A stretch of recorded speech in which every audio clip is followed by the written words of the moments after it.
Ba-ba-ba. Making sure everything's up and running. Hello, hello. You see me? Because I see you. Hold on. Ba-ba-ba. Ba-ba-ba-ba-ba. There's a 20-second delay between when the thing launches and when the thing runs.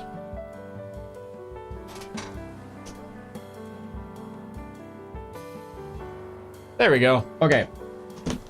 I've double checked. Hopefully it's not an echo effect. I have double checked that everything's up and running. Yay. Okay, so art and other things. Where's my glove? Here's my glove. You always want to wear one of these gloves when you do this, because otherwise your hand smears all over your little tablet, and then things just randomly trigger for no reason. Move this here, move this there. Hello, everybody. I'm sorry for being a little late. I got some merchandise yesterday. Gura's 4 million subscriber Dakimakura finally arrived for me yesterday. It's glorious.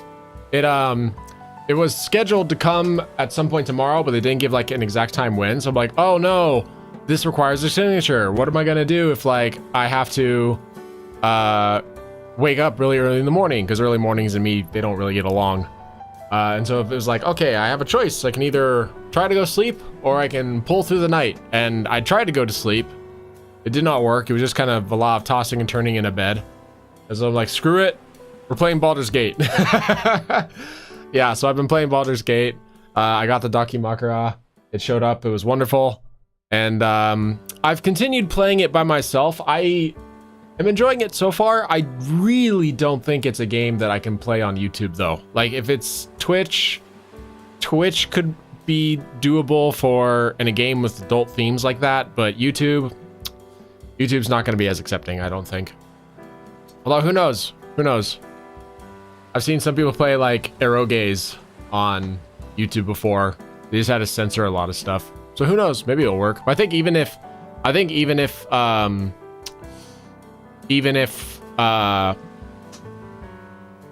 was to put up censors for stuff, it wouldn't change the fact that there's just so many like adult-based themes in that game that maybe it wouldn't be acceptable. I don't know. I'm not gonna risk it. But in other news, the thing I've been working on when I've been off stream, I've been thinking about that actually. It's like, you know what? The fact that I need assets, the fact that I'm working on backgrounds is great and all, but I really need to put more effort and energy into like things in the background, you know? Like I need to start working on making content more so than I need to work on polishing. It's constantly a back and forth duel between stuff, right? Where like, if you put your effort and energy into making content the best you can without assets, then you always come back to that thought of like, oh man, this could have been so much better if I had so-and-so, if I did so-and-so, right? And so you feel like it's a waste of time expending all that energy for content that doesn't feel like the maximum of what you can pull out. But at the same time, if you go the other direction, where it's like, okay, I'm going to work on polishing this content and making these assets and making these background things, then you run into the extreme other position where it's like, okay, I've been working on this thing for weeks and weeks now and I haven't actually posted anything, so the channel isn't growing in any meaningful way.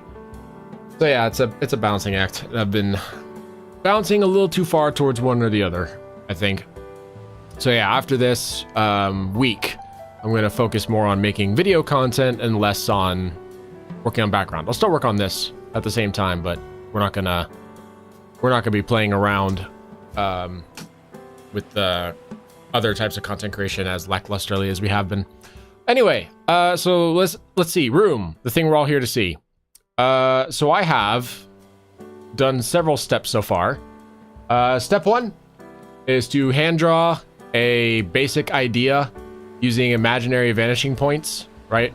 So I kind of just draw the rough. I kind of estimate where things are based on vanishing points that I make in my head. Okay, and this is the end result we got. Looks pretty good so far. And then we roughly plot shadows and lighting. That's step two. And so I have shadows here. I have lighting here. Fantastic. Step three, use a perspective ruler or perspective tool, whatever you're using, to draw cleaner outlines. So that's stuff like you know, making this more proportionally or perspectively accurate desk, and this more perspectively accurate table, and this more perspectively accurate table, and so on and so forth, etc. And then we get to stage 4, where we're going to hand draw some details, right? So we have from within the outlines. So we drew the outlines already, and now we're kind of drawing in these little ideas for details that we're going to put around it. And now, step 5 is to use the perspective ruler to draw those details more accurately. And that's where we're at right now. So as you can see, I already got started on that. The sword rack originally, oops, wrong one. The sword rack originally was just this really rough thing that I drew on the inside of a box that looked kind of like this. And then I drew a bunch of details into it. And now it looks like this really awesome outline for a sword rack. Yay. So now we just gotta do that for pretty much every single object in here. So I'm gonna draw like handles, and I'm gonna draw like some more details on this cabinet and shelf and stuff. And that's the goal for the next hour or two. And then after that, once we have the details finished, we're gonna do the same thing for interior items, where you draw a basic rough, then you draw a more accurate outline, then you draw within the outline, then you draw the final one. 1, 2, 3, 4. For the stuff like the pots and the things inside here and whatnot, and also the stuff on the furniture and the stuff that's hanging up here. Then, by that point, we should have, assuming that doesn't take up the entire stream, that's going to take several hours. Assuming that doesn't take up the entire stream, the part after that will be get to start adding basic color to stuff. So that's gonna be cool. So, but yeah, we're getting ahead of ourselves there. We're gonna see how far ahead we are. We're done with step 4. We're now on step 5. So let's get step 5 done. Okay.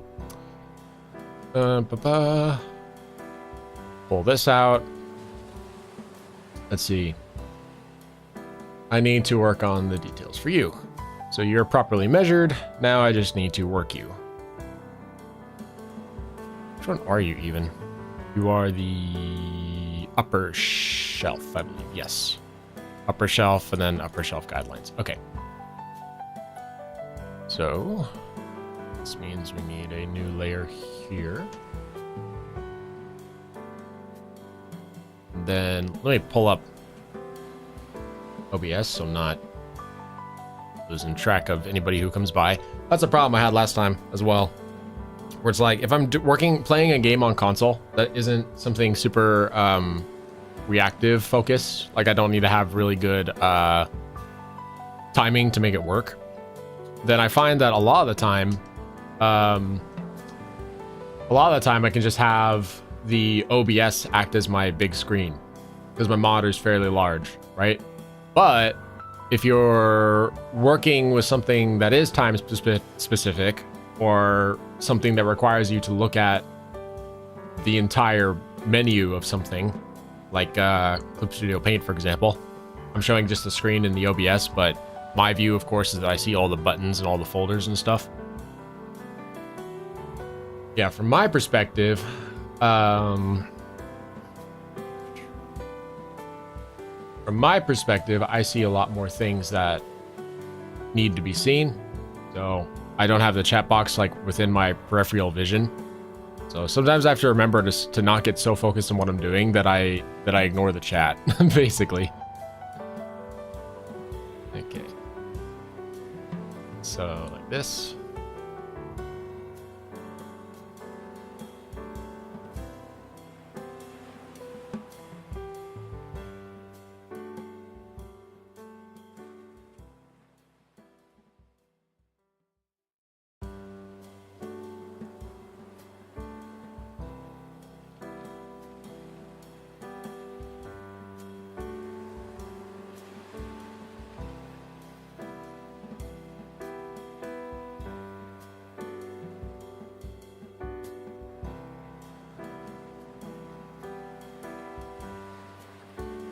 Not bad, but frankly, that could be a much straighter line, I think. Let's play around with the curve a bit more.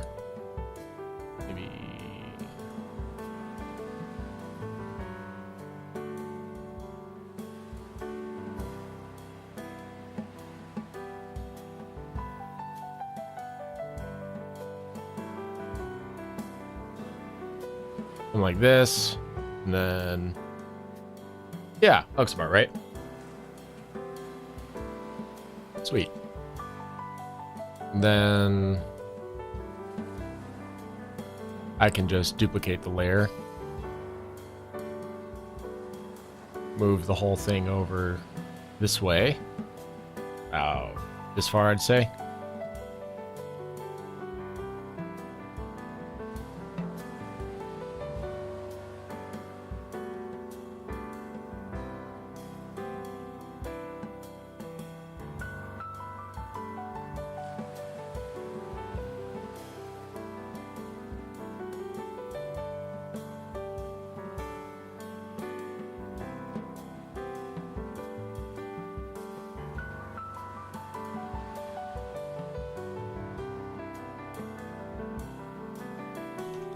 Like so.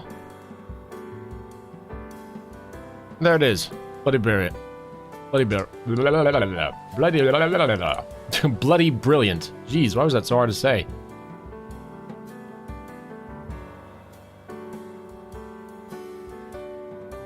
I mean, unfortunately, I don't think I can quite copy and paste it to the same degree as... Well, actually...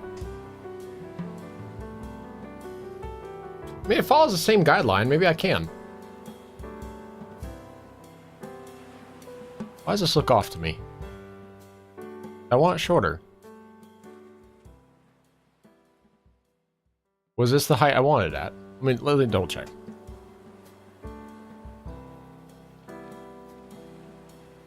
Would it look better if I shrunk it? Say this height. Oops. This is free transform.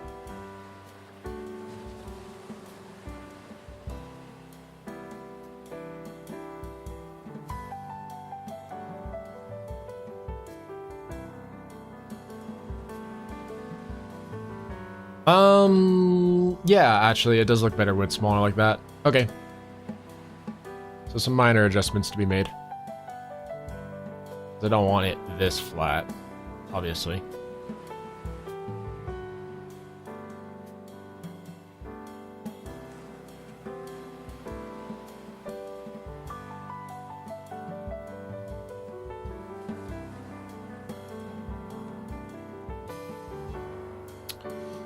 Let's get rid of you.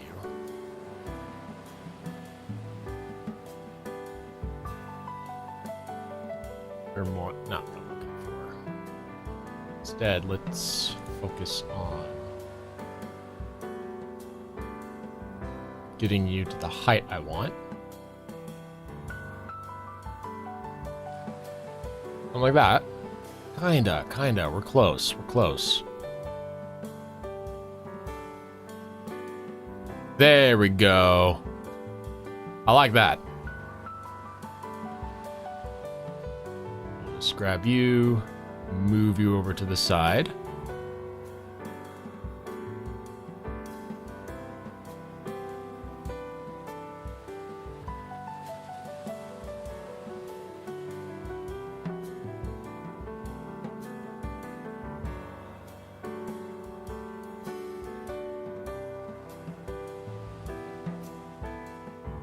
Okay. And we'll just erase these parts we don't need. It's a little funky here. Let me see if I can...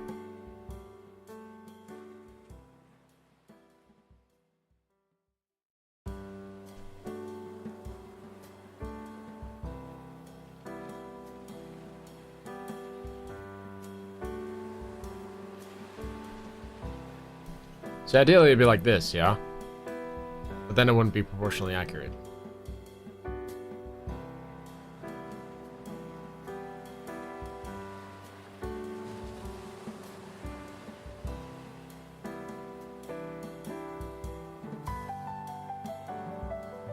Yeah, I guess this is the most accurate representation I can pull off. Okay. Okay. And then can we cut off these little toes? Yeah. Oops. Not that much.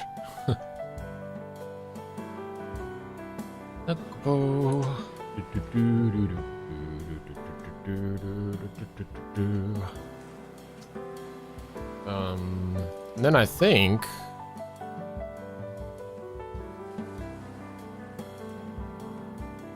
yeah, because it's the same angle, I'm pretty sure I can just duplicate this over here and get effectively the same result. Okay. So in that case, we will duplicate layer.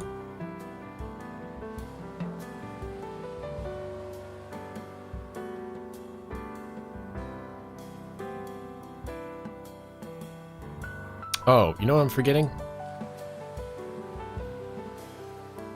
Okay, hold up. I'm forgetting.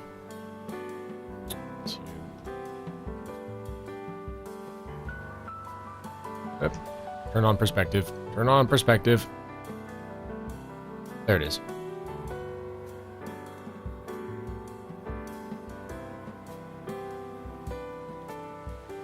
There we go.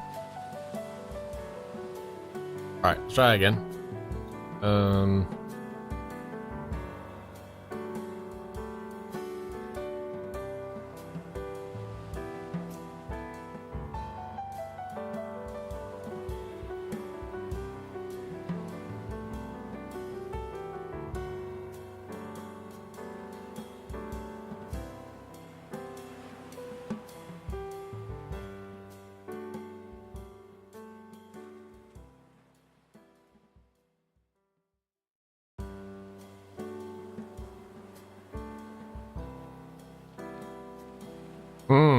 No, it is different because it's flatter. This would be more like...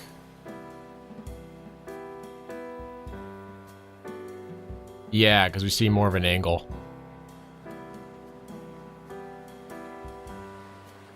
And then...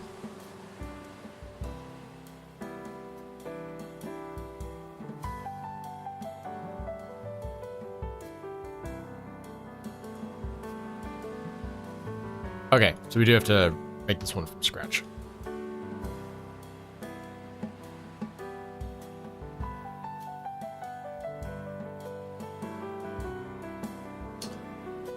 In that case, I guess we'll go back to the line tool.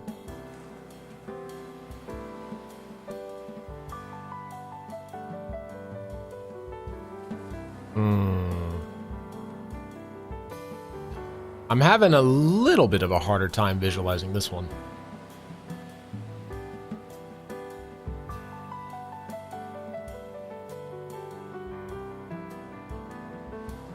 Goes up like this, so this is the back of it.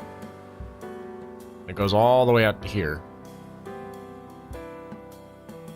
Yeah. I have to turn off perspective. Okay, we'll figure this out. We'll figure this out. Made the original one by going for an angle that would just make it steeper, so...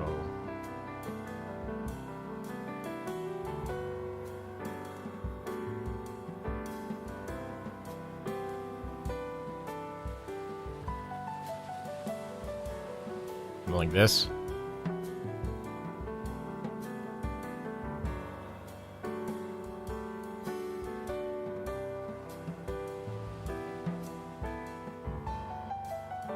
Then that one's that far apart, so this one's gonna be thinner apart. Like here.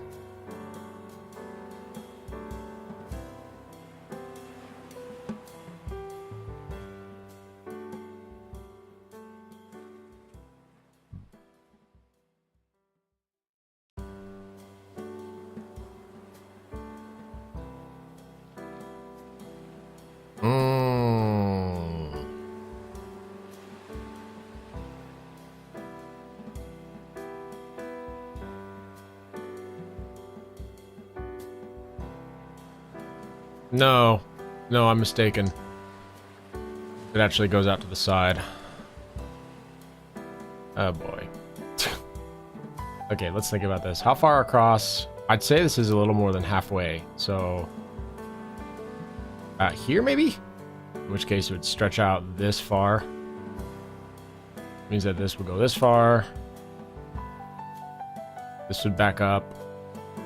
This connects to this. This goes like so. Okay, better. Still not quite there.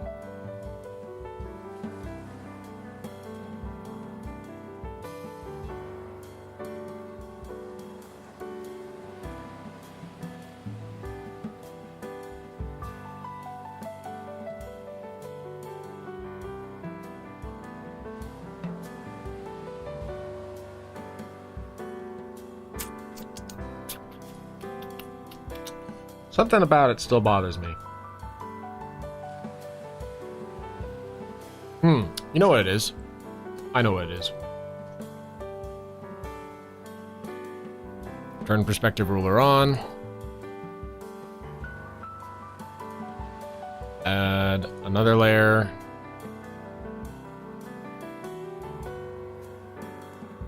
Make it red. For getting rid of it later. There we go. That's what we need. This is what's needed. Okay. So now that I see it like this, it's a little easier to figure out mentally. So this is where the curve begins. Let's connect these.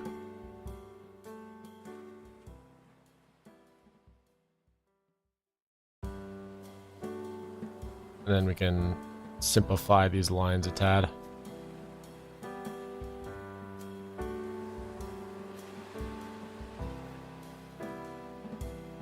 Easy there, Chief. So this is where one curve converges into the other. So let's see, this is fine. That's not fine. That pushes it up too much.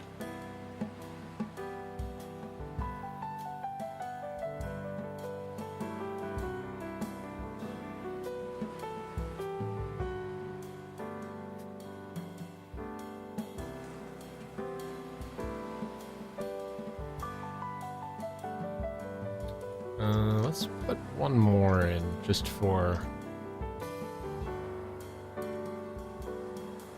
kind of the top is. Yeah, no, that's accurate. That's accurate. Okay. Which means the only one who's not accurate. Yeah, the top into the curve. It's in the right place. Curve curving it's down. Which means the only one who's not in the right place is this guy. This guy needs to be bumped up a tad. Needs to go about even. Okay. Grab this. Push you up like so. And push you up like so. There we go. And now it's correct.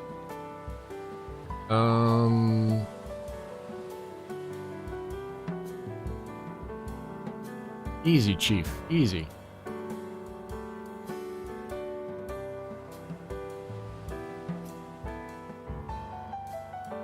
Oops.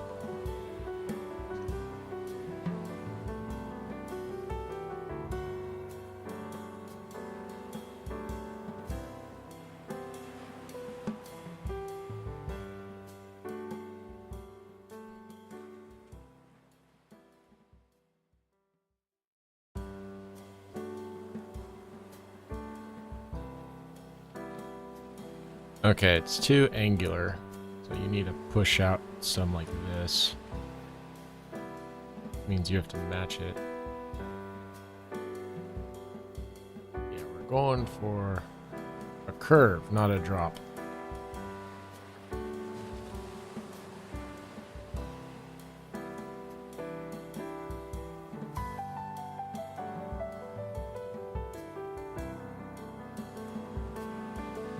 Too much angle right here.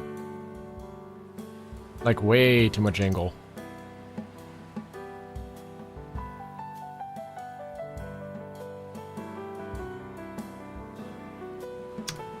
This part bugs me.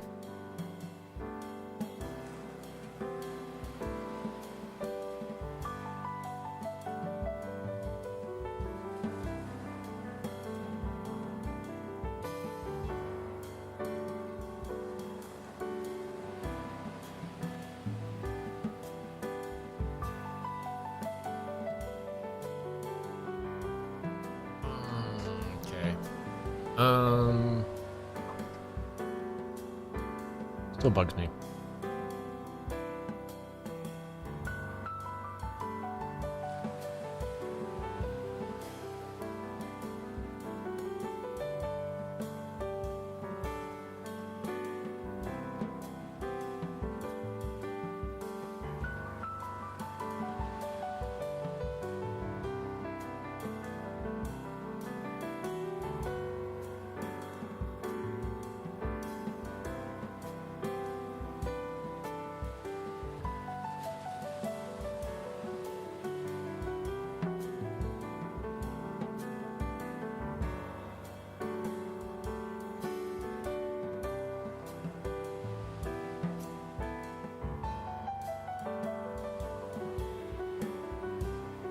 I can live with this. This works for me. Okay. So we're gonna duplicate this layer. Then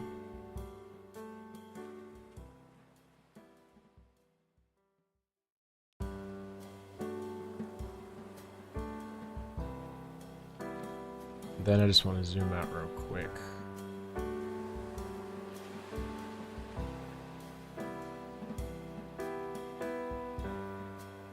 Yeah, because it's further away, they should be closer to each other.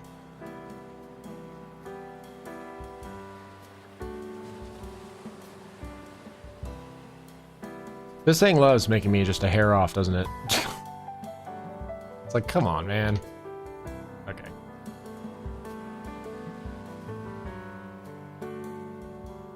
That'll work.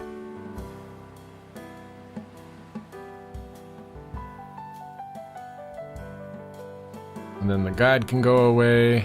And then the other guide can go away. Actually, no, the other guide cannot go away. Sorry, give me just a moment. No, not you, not you, not you.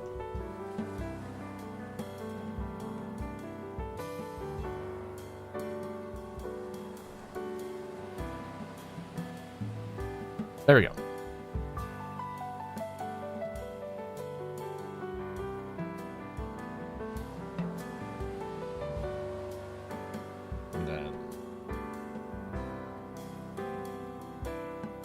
Grab that.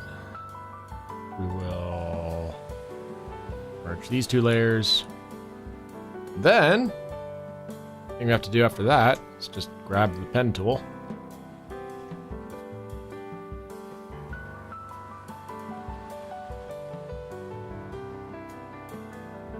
And play a game of Connect the Dots.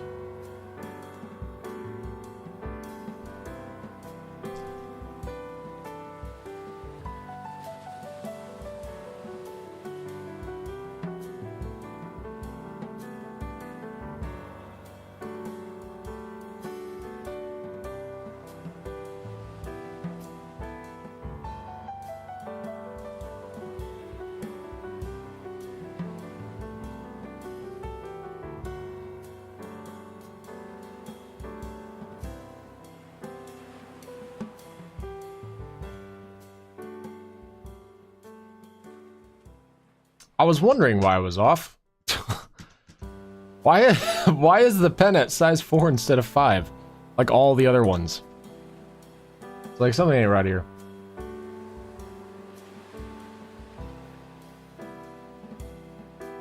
There we go. That line is much more correct.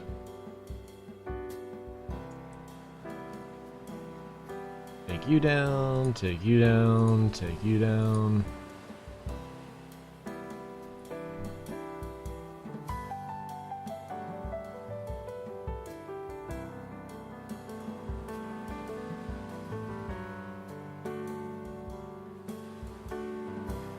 All right.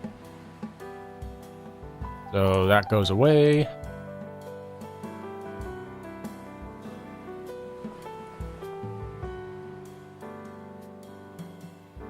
merge with layer below. Convert drawing color to blue. And... oh, whoops. Should not have copied them just yet. I need to put you back at 100%.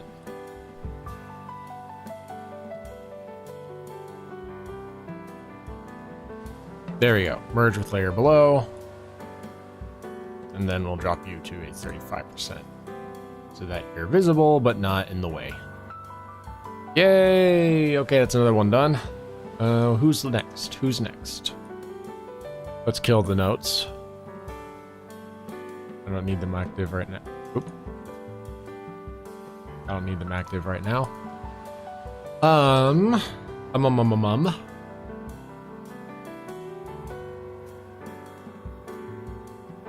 Okay, so the shelf is done. If we turn off the rough, this is what it looks like so far. I'll hide this too. Here's what we got so far. So... oh, what am I doing?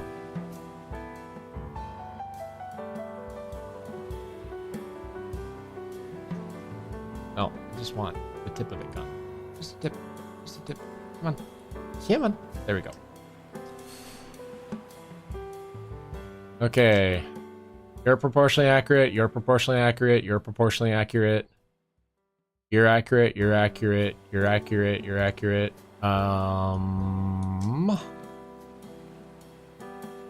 Let's just look at all the objects from right to left, shall we? I think that's a good idea.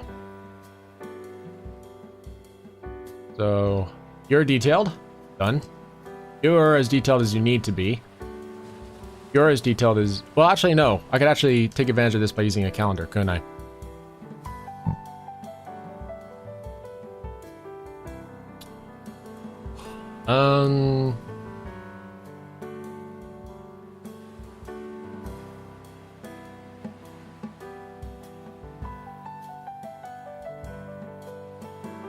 Let's see.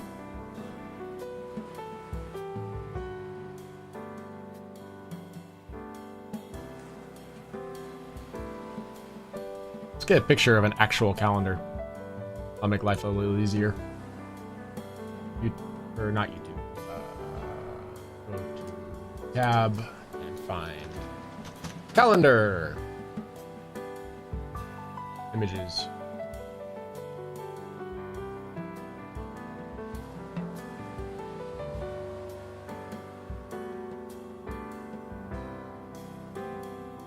Do I have a grid tool? I don't know. If I do, I've never used it. Let's decrease the brush size to size 2. Then I'll go something like... oh, sorry, wrong one. You're the correct size. Pen. The pen goes to size 2. And a little higher.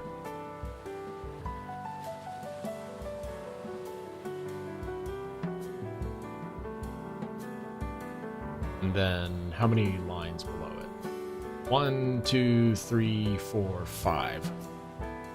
So I need 5 separate lines. We'll do this in a... how about a red color?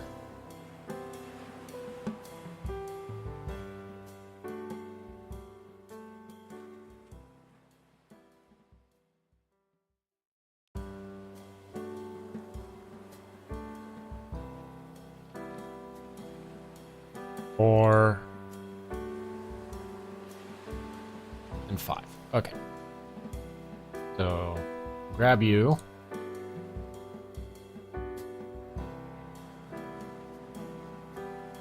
Line you up there. Grab you. Grab you.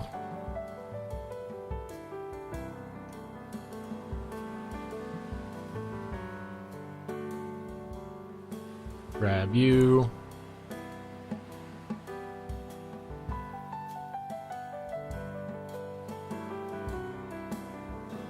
And then duplicate again.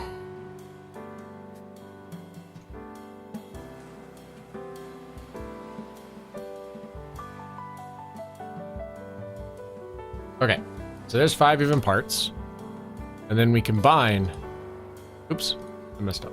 Here, go away.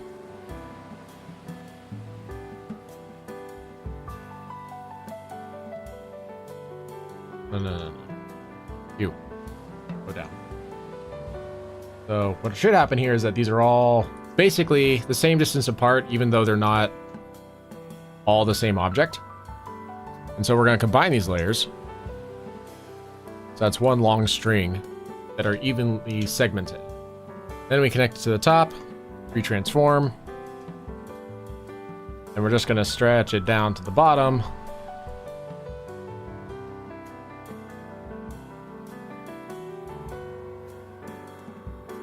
Make sure it doesn't get moved. And just like that, ta-da, I have equal measurements of 5. Yay.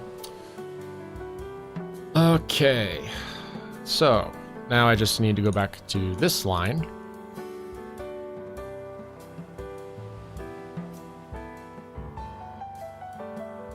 And I do this.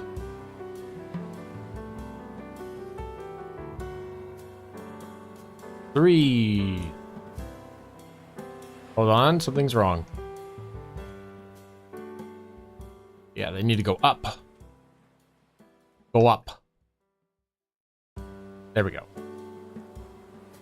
4. Oop, easy. 5. I said 5. There we go.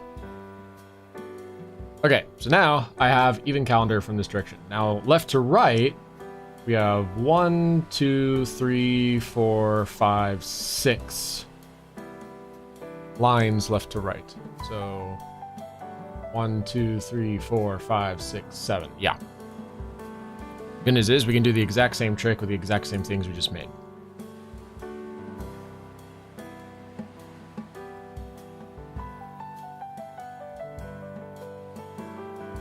Now,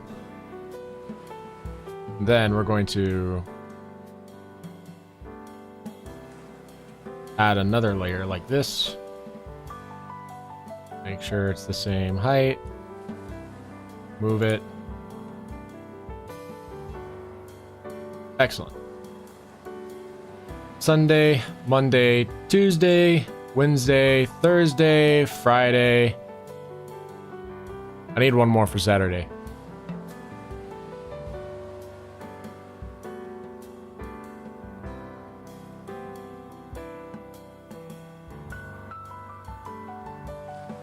Okay, then merge selected layers. Free transform just to make it fit.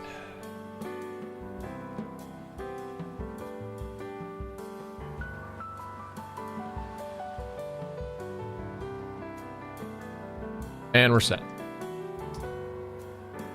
And voila, I have yet another thing at my disposal.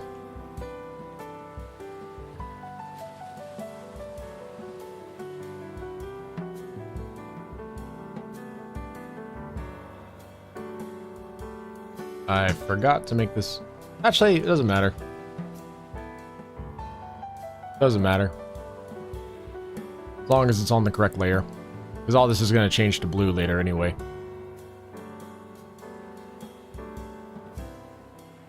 So it doesn't matter.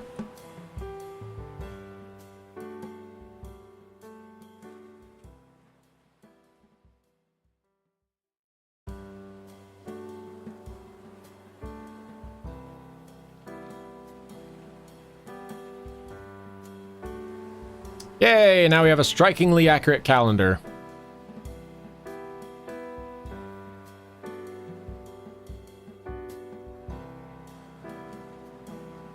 That's what I'd like to say. There's a small part of me that's like, hold on.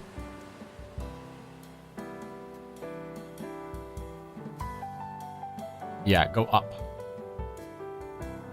Don't know why this thing is constantly trying to go down. Okay. You go down, you go like this. If you go up, you go... Oh, so this one's actually correct. Well, what about this one? If I say go down. If I say go up. Oops. Okay, this one's correct as well. And this one, I'm pretty sure I double checked it. Go down. Yeah. Okay. So these, never mind. These are correct. They just didn't look correct because for some reason I thought they'd be tilting up more.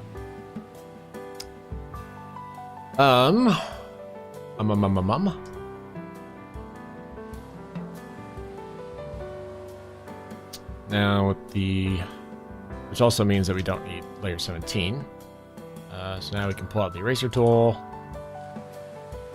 cut off all the stems at the end. You can stay there.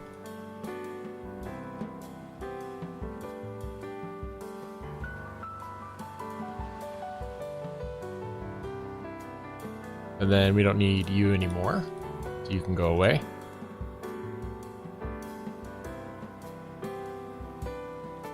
And then I guess I'll pull out the text tool in a way smaller font. Color black. Arial black is fine. Please make it bold. We'll just go sun that.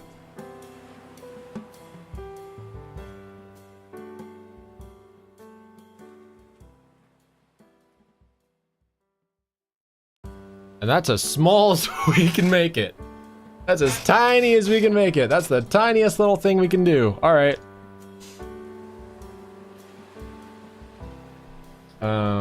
Change the size to 1. Change the color to black. Change the... Yeah, no, that's it. That's all we got. That's all she wrote. No. I hate it when it does that. I'm not asking for an extension. I'm asking for its own original part. Okay?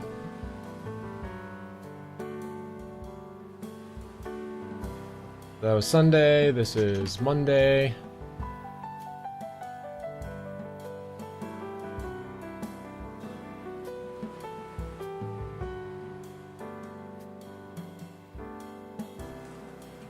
This is Tuesday.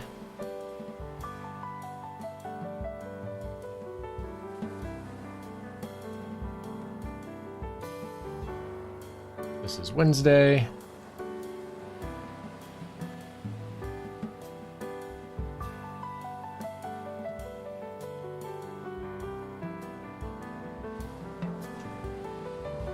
Thursday is HTU instead of HTR? Oops.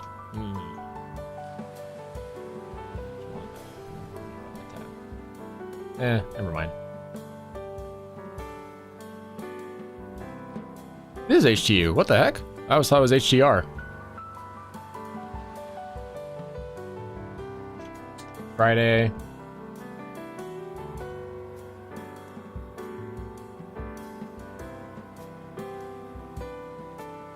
And Saturday.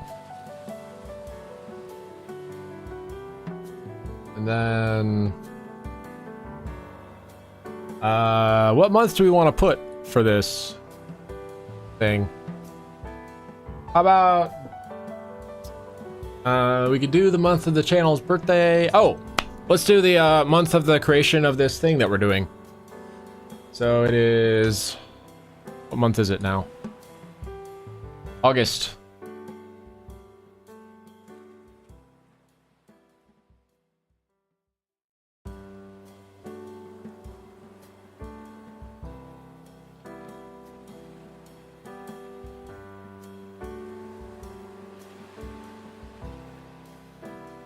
And I want to make it bigger. Easy, Simba. I know I said I want to make it bigger, but we're not gonna go that ham on it.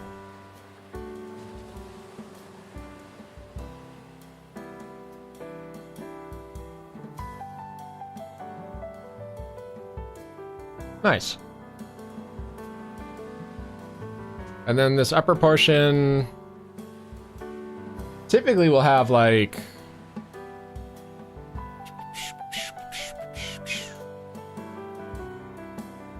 typically the upper portion has a picture of wildlife or art or some sort, right? Like photorealistic. So I don't think I actually have to draw anything there. I think I just slap a picture on from the internet. Let's see. What do we want? Wildlife, flora, fauna. Let's look at the whole image for a sec. Let's look at the whole image, and also let's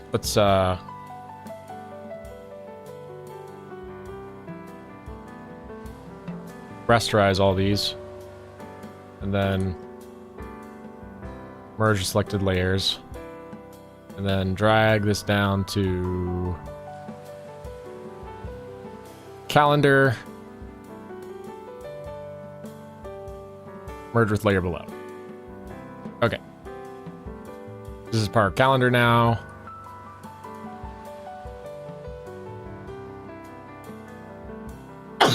I'm not going to bother putting little numbers in the corners, because I don't think I can make them small enough. The smallest text I can do is size 1, which is this. So I might just hand draw them in.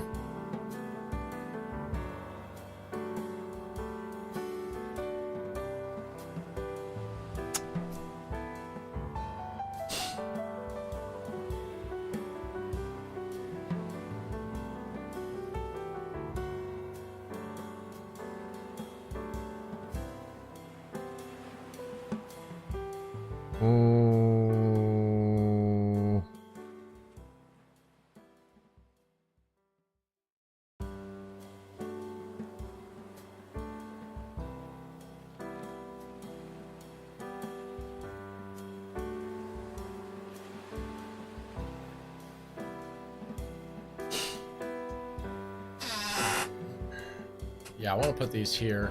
The reason I want to put these here is because this is not like a perfectly flat plane. This is like a, it's a calendar, so it's a stack of paper.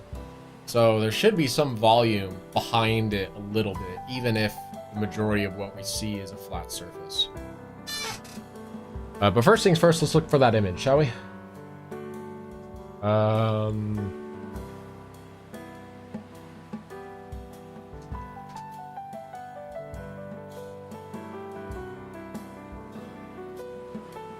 How about a meme? Calendar meme.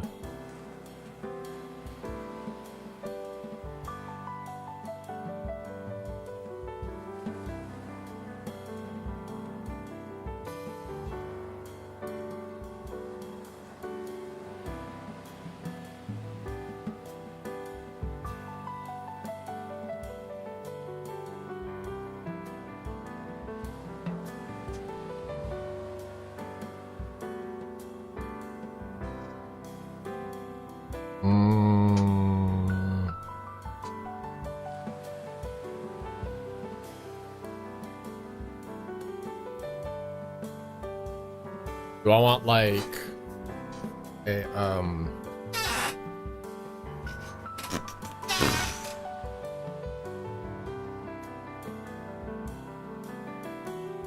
thinking?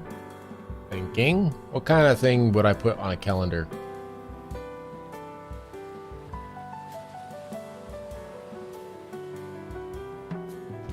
How about just a cat meme?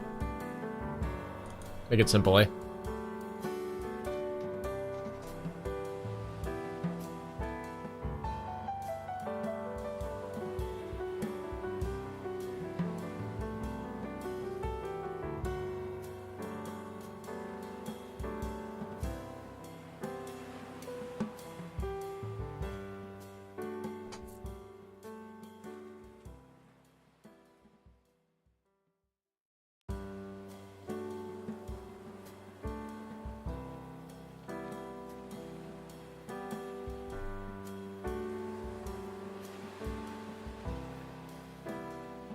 Something like this. Okay. We'll rasterize it. And then we will. This is to fit in here. Right? It doesn't matter if it shrinks beyond recognition. In fact, I'm kind of hoping for that a little bit. Then we need to free transform it so I can stretch it in such a way that matches perspective.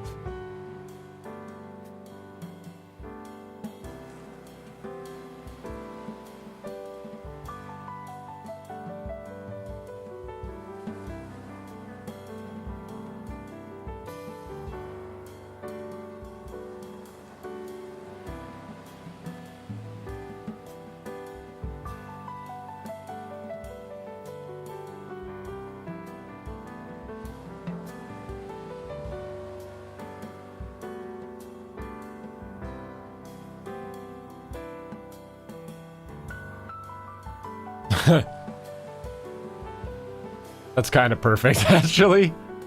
Let's flatten it a bit. I feel like sometimes calendars will do that, where they'll have like a little bit of extra space on the bottom, yeah?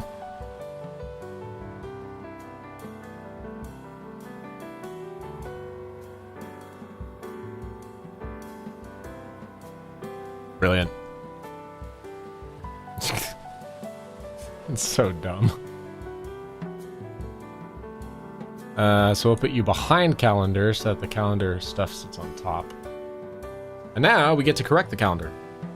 Yay. Which means we also got to bend a bunch of stuff. So, let's hide this for the time being.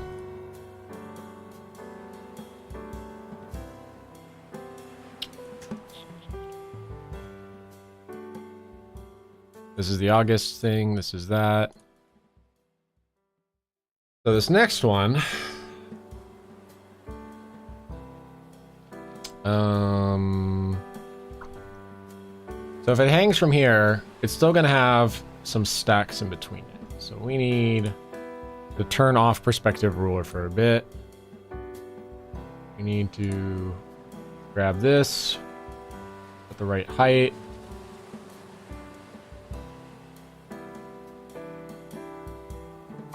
There's gonna be like a few layers in between, you know what I mean?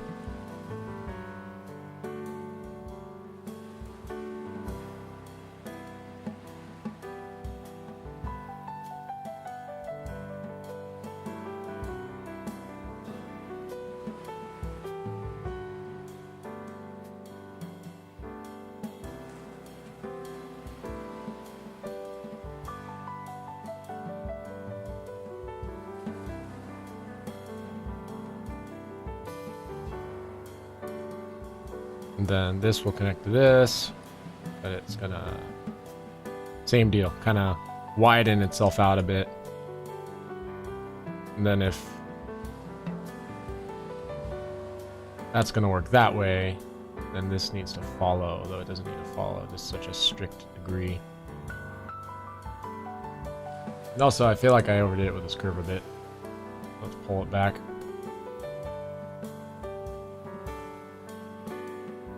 Pull you out more.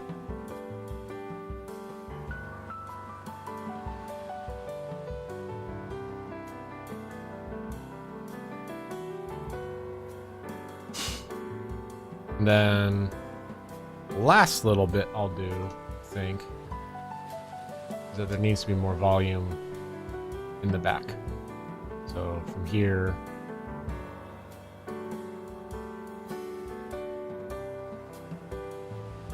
like that.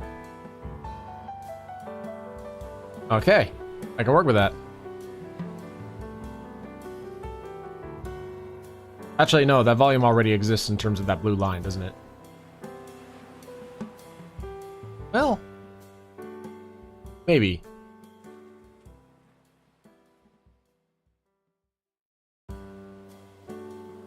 Yeah, the volume already exists in terms of the blue line. Okay.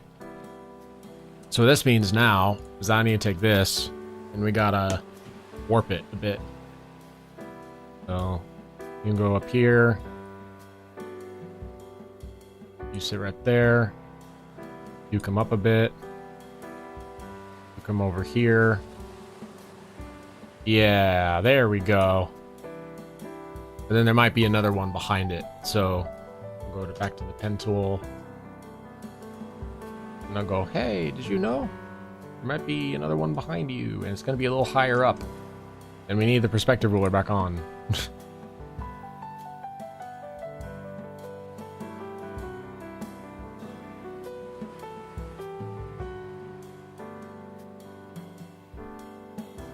Like that. Bingo. And then we turn the cat back on. And I just want to manipulate the cat a little more.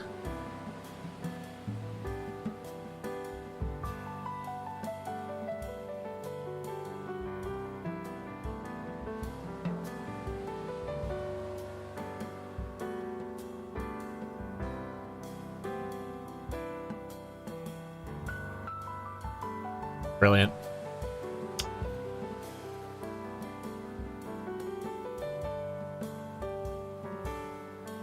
I've changed my mind, though, about this cat.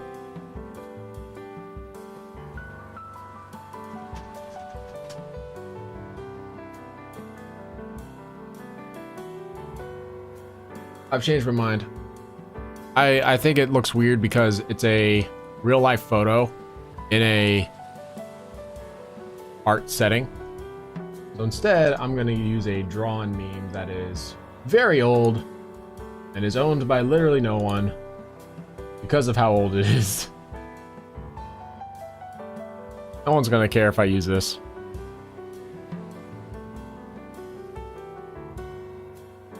Behold, a meme from the early 2000s. The Nyan cat. A more perfect... Oh, easy. A more perfect thing does not exist. Alright, so we're going to rasterize. I'm going to cut off this little section right here. But there's just more cat in it. Now I get to manipulate you to my heart's content.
Just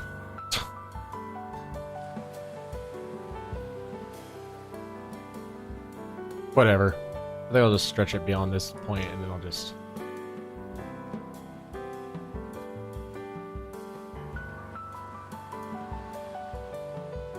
okay.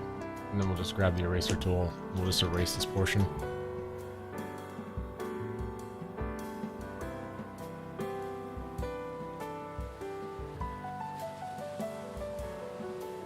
There we go.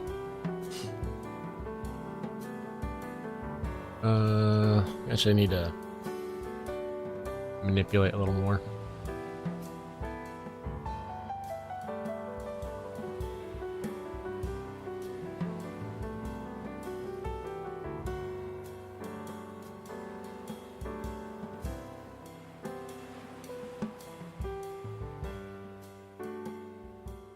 Okay. Lovely.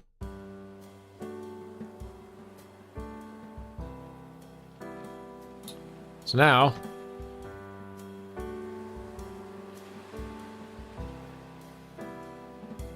invert drawing color.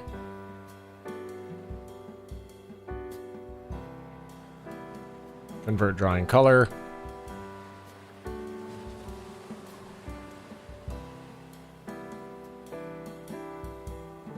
Merge layers. Drop opacity to 35%.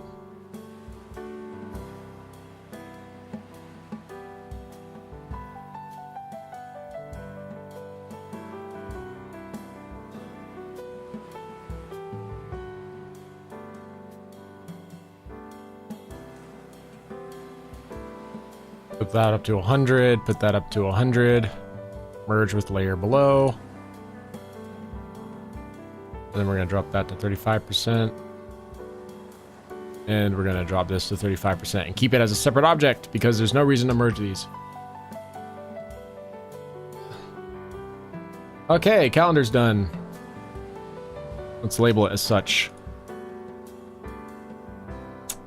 Also, upper shelf. I need to label as done. Next up is cabinet. The cabinet is a cabinet. There's not really a whole lot to say here. I guess if I did anything with the cabinet, it would be putting in lines for wood and texture. But I don't know. I feel like that's something I'd be better off doing at the end. Because I don't think there's anything I can really put here texture related. Look at my reference.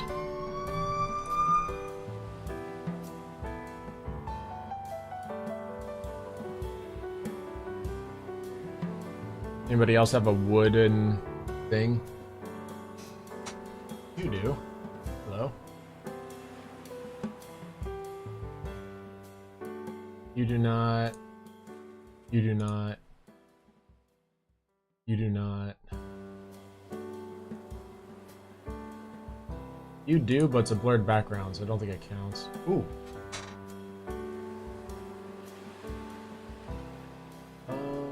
Kind of. Kind of. That's kind of there. Let's go to my JPEGs.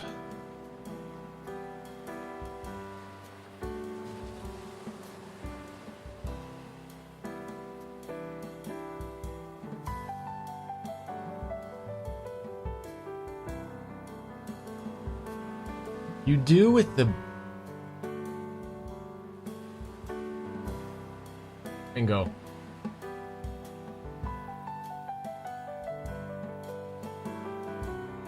That might work. Maybe. But it looks like something that's more done at the coloring stage than at any other stage.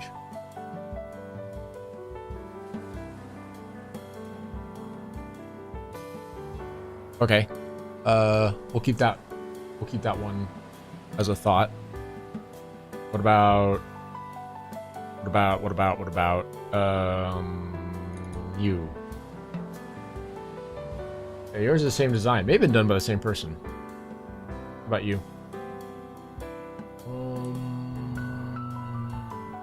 Yours isn't made of wood. How about you?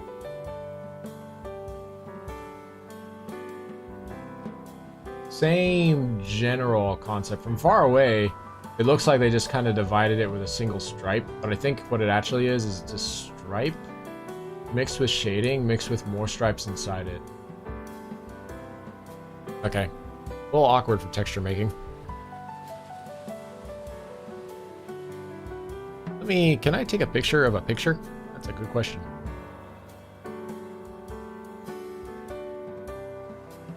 I totes can.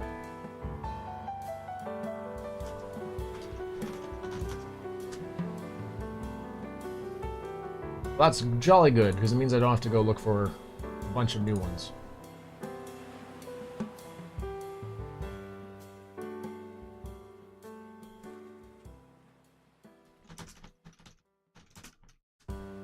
Okay, would reference 2, would reference 1. I'm gonna say goodbye to that. Then who else? Who else? I saw one other person. I thought I saw one other person.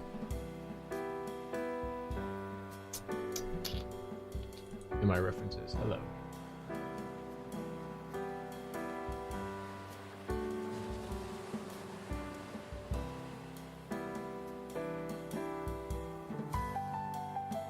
Oh yeah, but it's tiny. Okay, hold on.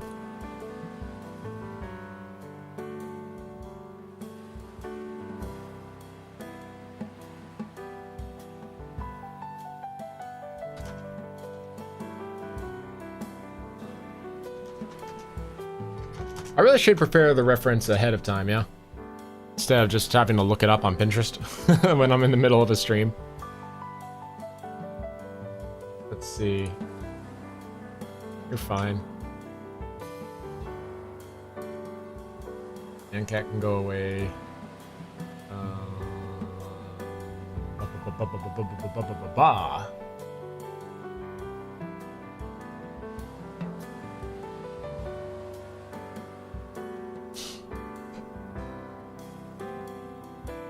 Okay, where's my Pinterest page? It's one of these. Pinterest. Pinterest. There we go.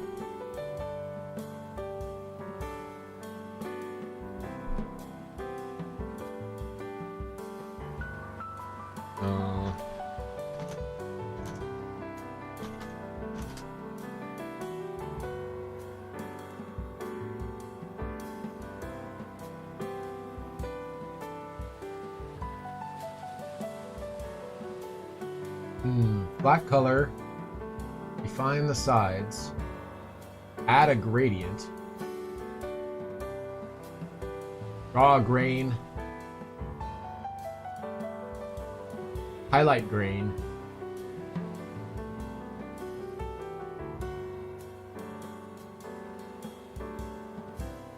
Draw nicks.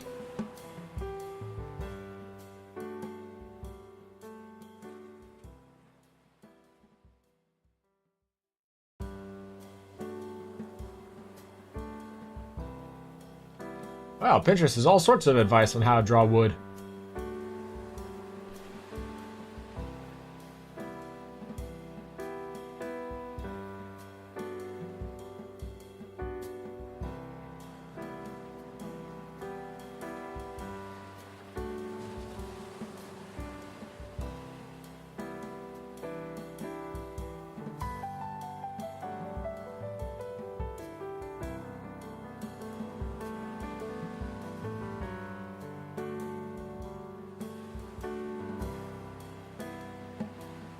Yeah, but this is all in the coloring stage. It doesn't look like it's something that I need to dedicate to the drawing stage. It would be if I was dealing with like a plank of wood that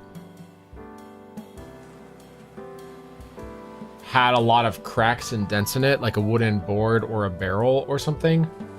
But that's not what this is. This is a very smooth piece of furniture. So this seems like something that you do in the coloring stage, and we're not at the coloring stage just yet. Let me see.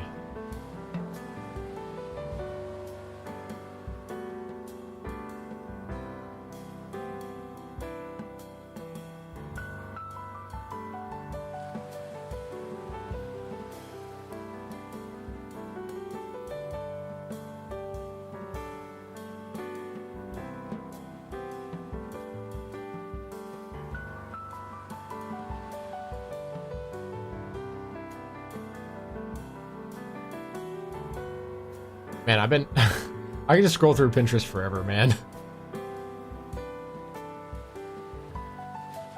Okay. Got it. But the moral story is, we don't need to do anything for the desk, so we'll consider the cabinet to be completed in terms of, like, trying to draw details for. We're not going to make this a very complex cabinet. It looks fine as it is. Although, let me think. Let me think for just a sec. Let me look at furniture examples.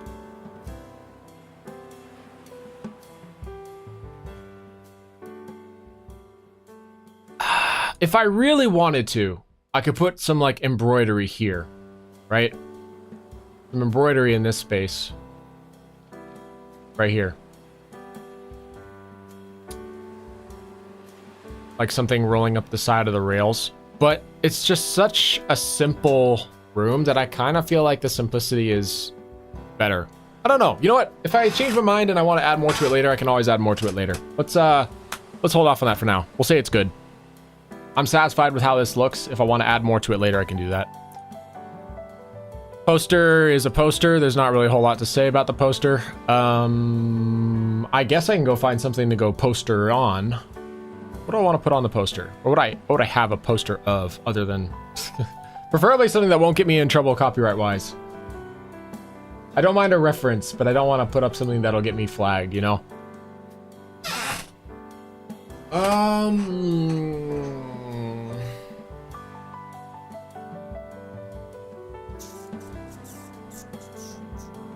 So I've got a meme in the background, like a really old meme.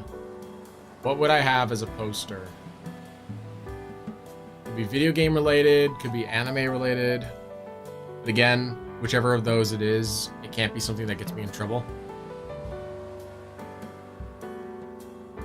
know what? I got it. I got just the thing.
Perfect. We'll use this. So I'm gonna use this, but to make sure that like it doesn't get anything in trouble, I'm gonna blur it out partially.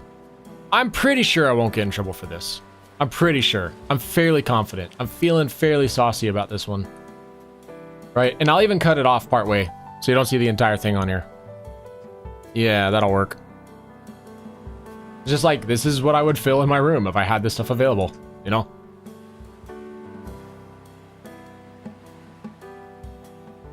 So I'm thinking that we cut off like this far. Okay. And then we shape it.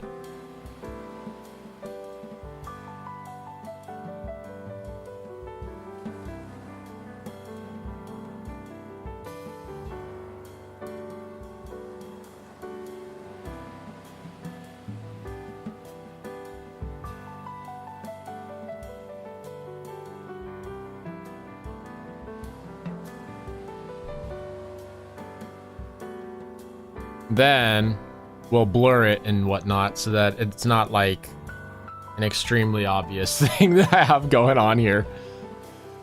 I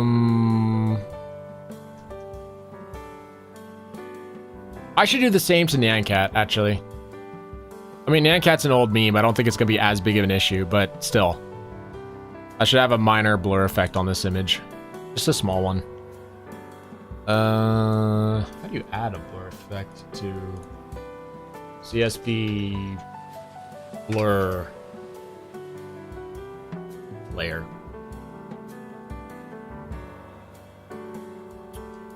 So I can go to filter menu. So I select the layer. I go menu, blur. Ah.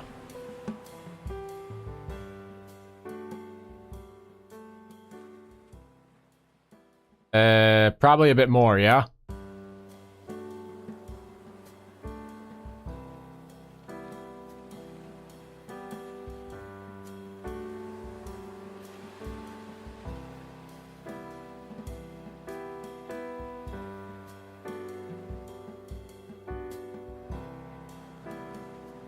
Okay.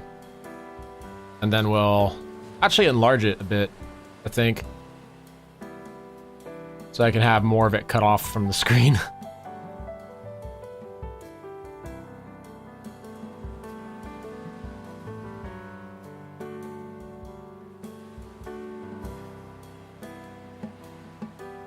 Like that. You can still tell who it is, damn it. Okay, I don't think I can use this. You still haven't. That's totally the kind of poster I would have in my room, but like, I don't think I can.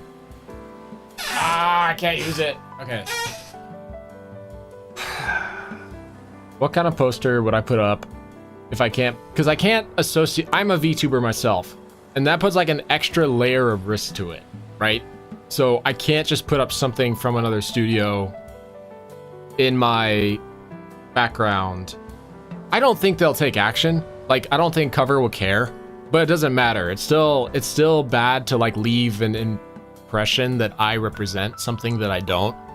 So, yeah, I don't think we can use this. I don't think I can use this.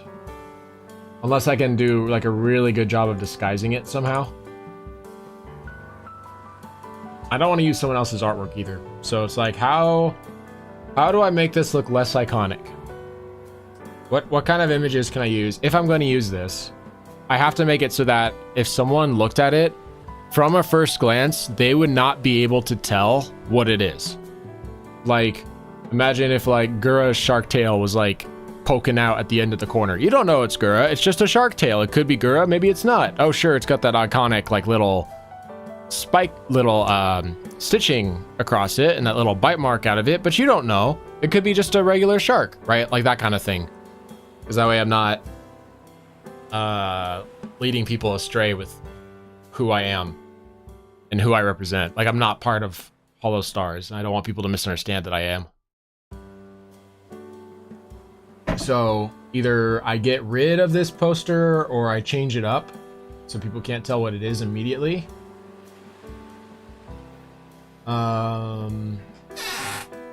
Or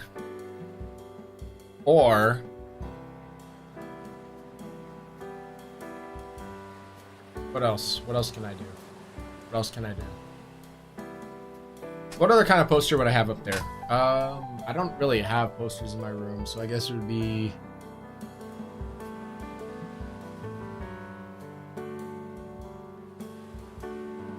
like a motivational poster, maybe? I don't know. I still feel like there definitely should be like a poster here, because that feels like something that a shonen would have in their room.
So what are we thinking, chat? What are we thinking?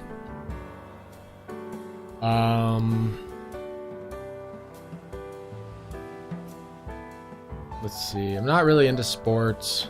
Don't really listen to a lot of music outside of what Hololive makes. Or video games. I listen to video game music a lot. Ooh, video games. That might be an option.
Maybe something from my previous works.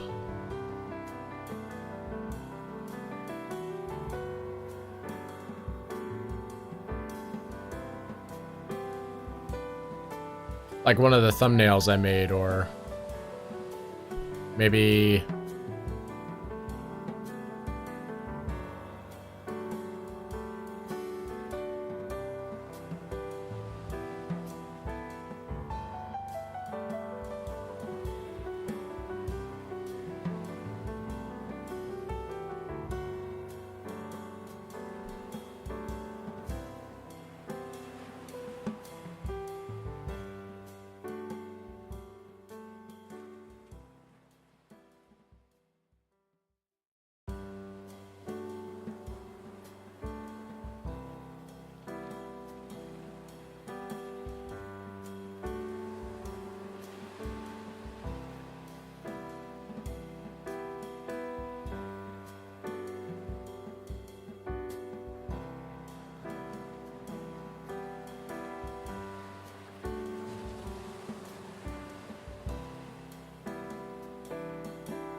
the banner image isn't bad.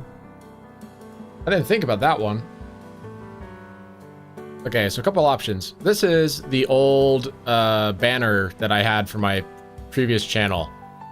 It might be kind of a funny callback to have that as a wallpaper. No one will get the reference, of course, because the other channel never did well, but still, it's kind of cute. Option 2, I want to see some more things.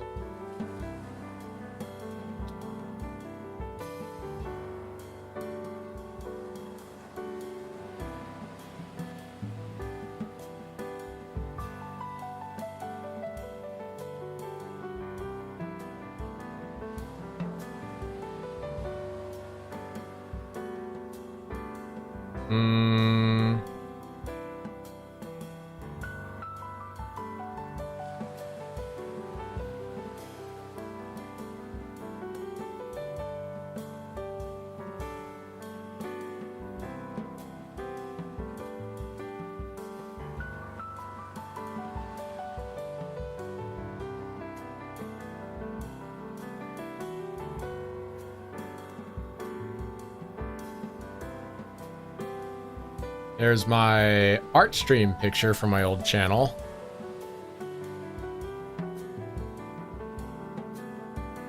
Whoops. I don't know what that is, but I had no intention of moving it.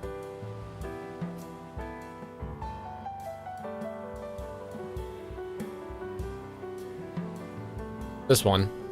It has Konosuba characters on the front of it, so I may not be able to use that one. I mean, technically this one is Kingdom Hearts, but it's going to be so small I don't think anyone can tell. That's the kind of thing I was saying, right? Like, as long as I'm not representing somebody, as long as it's fair use, as long as people look at that and they don't automatically assume that I'm associated with this, this, and this.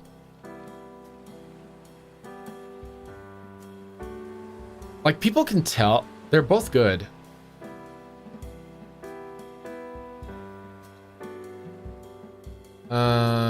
Man, I made so many videos back then.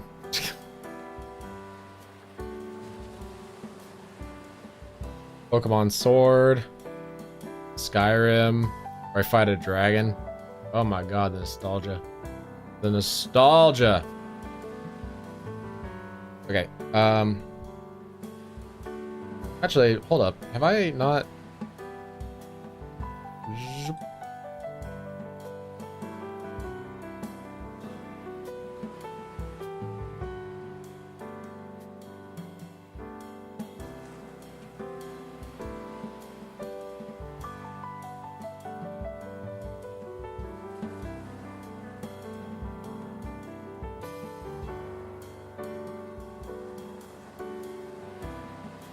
I did not put these away. I have to make sure I keep my stuff organized.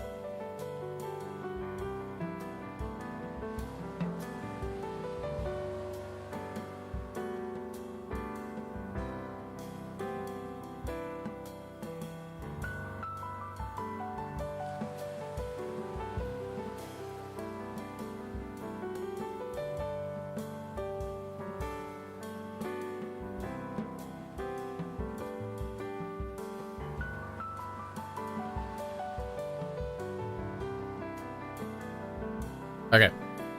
So I can either have this one as a poster, which looks a lot more poster-like, or I could have this one as a poster, which is a little less poster-like. Hard decision. The thing is, this is obviously a more poster-like image, right? It's got a lot of color, it's got the thing in between, it's got all that sort of stuff. But this one I just like more because I have fonder memories with. Like, I was really proud of this video when I made it. I thought it was pretty good. And it took a long time to make. It took me a full week to make this one. It was literally 35 plus hours of drawing. Plus, this one, if I make it really small... you know what? Why not both? We'll put them next to each other, and we'll see which one I like more in the end. Let's not overthink it. Sometimes you just gotta do the work, you know? So let's shrink you down. Let's shrink you down. Stop it. Stop it. Stop it, please. There we go. Okay, so we gotta shrink you down to the right size. Right? Then I'll grab you over here and we'll shrink, oops, we'll shrink you down to the right size.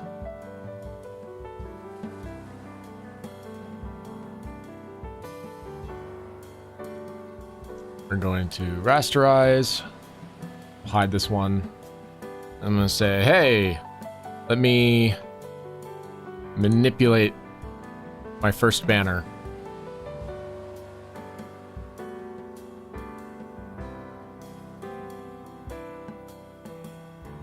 Raise you a little higher. Put you a little lower. Okay, so this is banner option 1. Not bad. This is banner option 2.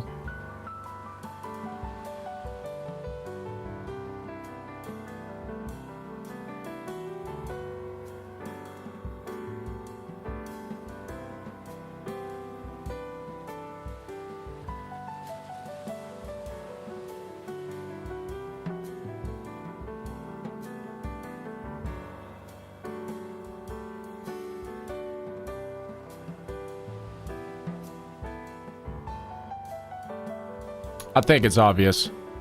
I think it's obvious which of these two is better. For one, this is made to be related to gaming, and you can tell by the gaming controller. So, like, having a gaming controller next to all the gaming stuff just makes more sense. And two, because it's a thumbnail, there's these hours written at the bottom. And these hours are kind of a thing, you know? Okay, so sadly, you go away. Then I want to make you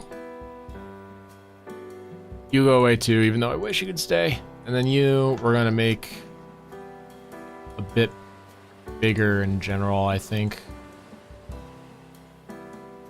Just because I feel like I can get away with a bigger picture.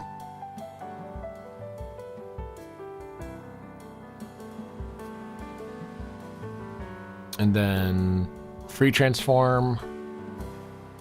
I'm just going to angle this a bit more.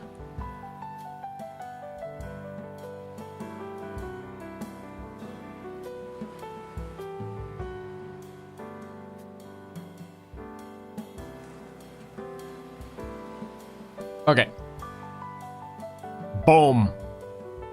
Poster complete.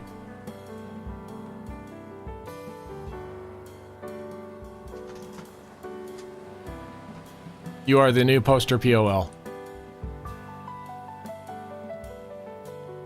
Yay! Okay. I don't need the left side to show up because I'm working on the right side right now.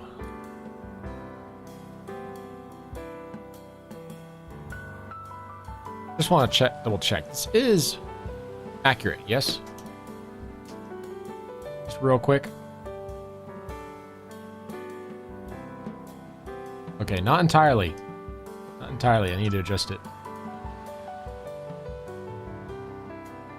And then the other side. Got it. Needs a bit more adjusting. So just a hair higher. And just a hair lower.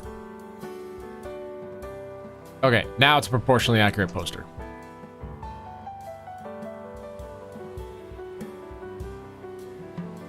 Yay.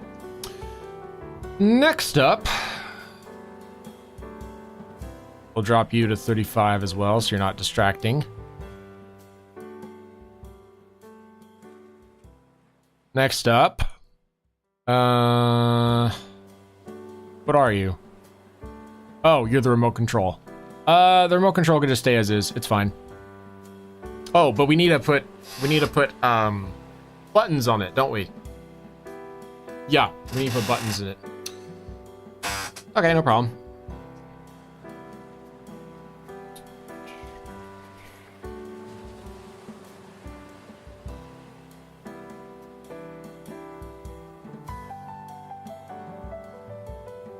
And grab the rectangle tool, bring it down to the smallest size possible. Actually, I want to grab the ellipse tool and do the same thing.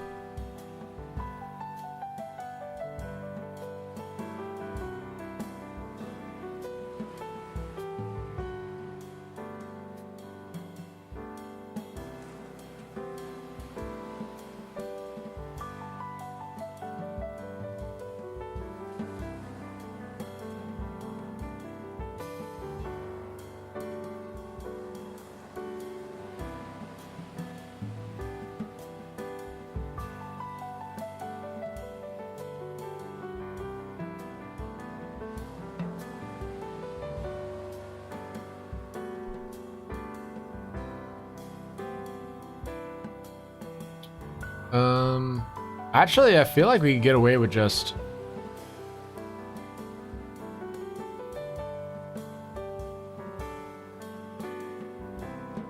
filling it up midway, yeah?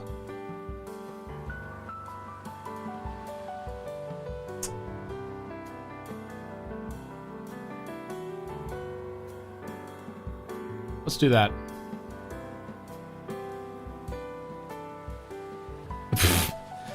It's so tiny. Okay. Huh. I did not put this into account. Okay.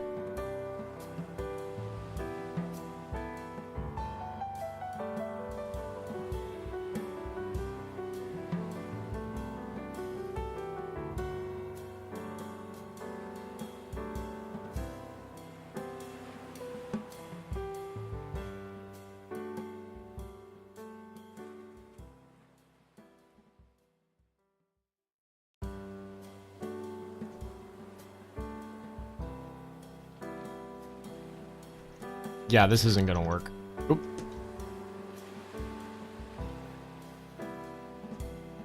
Let's instead do this.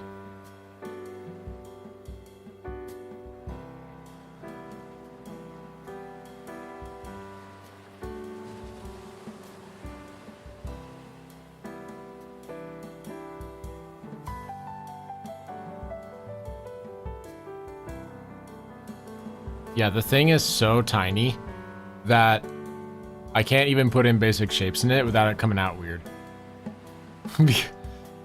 I should have made this image bigger. I made it 4K resolution, right?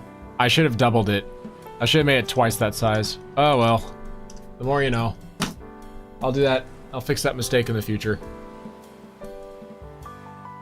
You can always shrink down a complicated image, but you can't make it bigger once it's been drawn, unfortunately.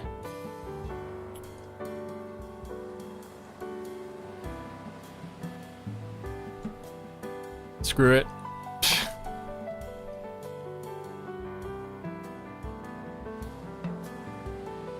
Solidify.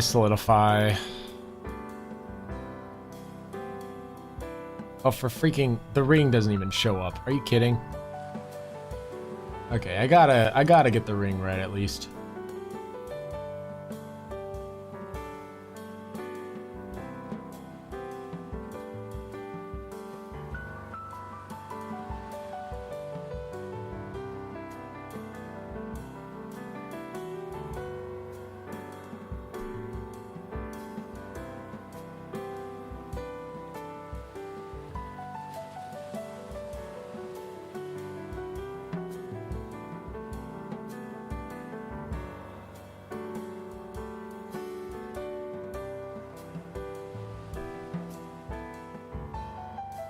Oh yeah, this thing. Oh lordy, this thing. This is this one's gonna be tricky. Because it's so tiny, but also it needs to change its shape. I might just get rid of it, honestly. No, no, don't think about it. I know it's hard, but you gotta work through it. It'll pay off in the end. Fine. Here we go. First things first. I need an image of a Switch Joy-Con controller. Joy-Con grip.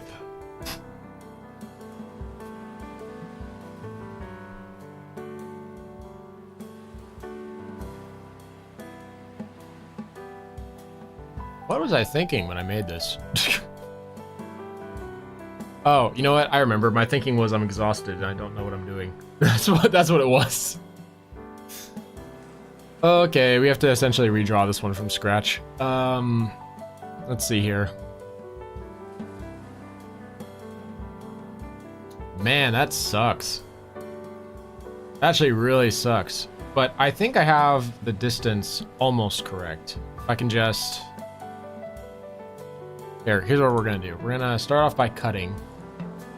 Which means I need to turn this, this off. I'm gonna start by cutting this portion. Oops. No, no, no. Give me the lasso tool. There it is.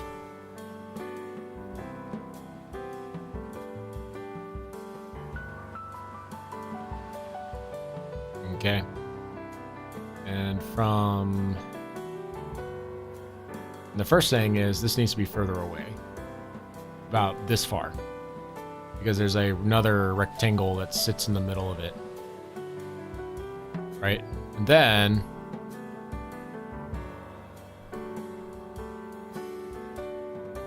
wheeling it out like that. Because this doesn't sit perfectly smooth. Then same on this end.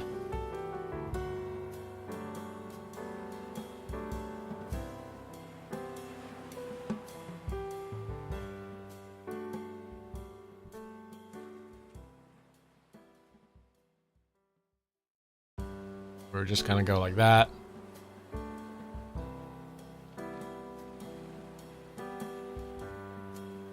Okay. Then we have all these other ones, so I'm going to need a different color. Go to this. And this is at least a start. This at least is a much better start than where we started before. So...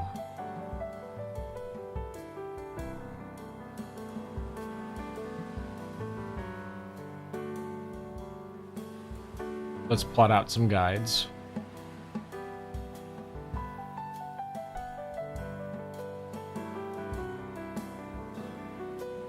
We have to keep into account how long this is. So, it's actually going to be...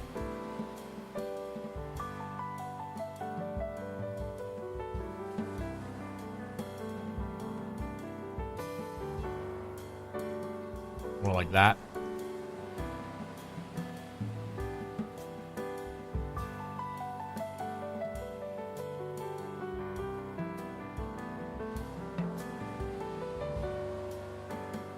Yep. Okay, so this means I have to manipulate some more of this.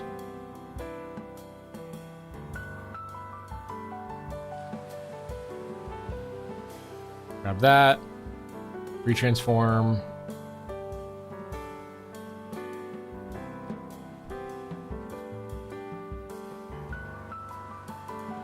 Okay.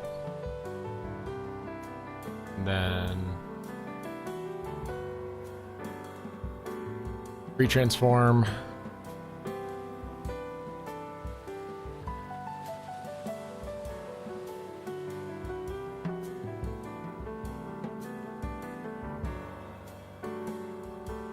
Not quite what I had in mind, but I guess it works.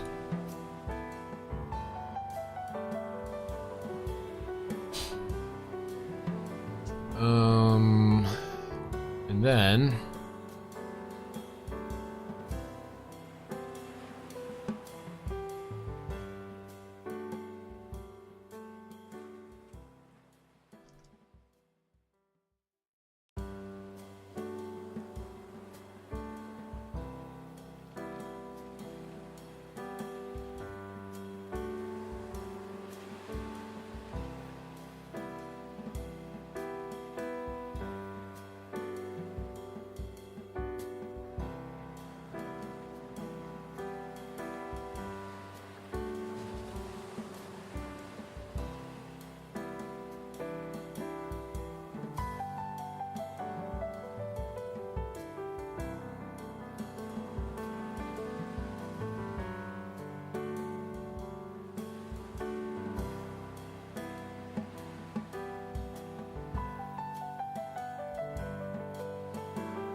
okay, now that looks like something that might take shape because it's got a wider bottom than it has a top. So if I move this right here,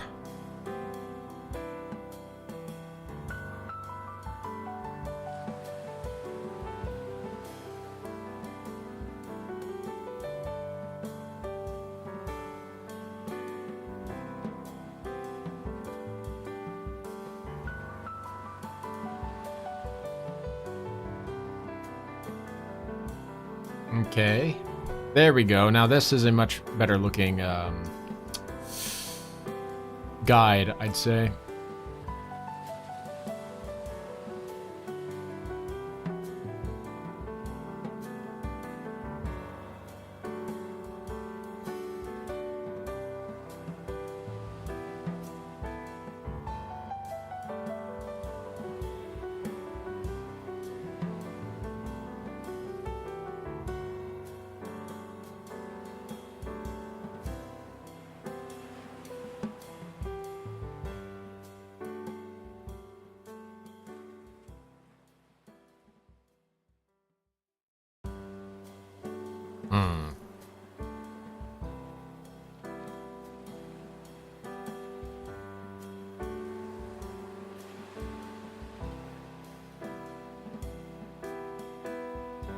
Oops, I may have been too hasty in deleting those lines. I don't think I'm quite done with them yet. Because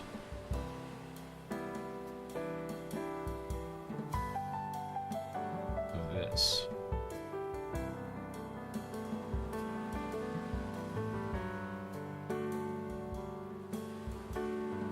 Oops, hold on. That. Middle to middle. There we go. Here. And then from middle to middle.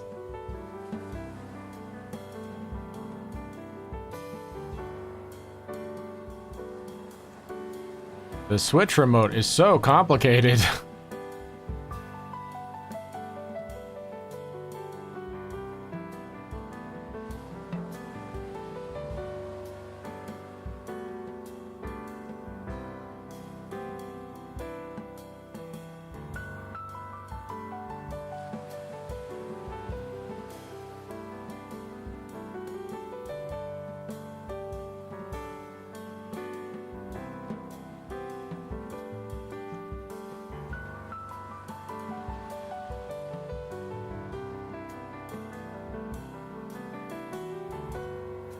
Okay, I do need that, but not yet.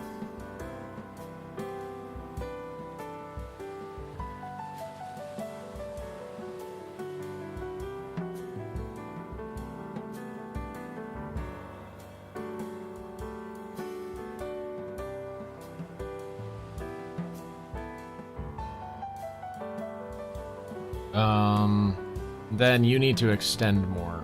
So basically, I need from the dead center.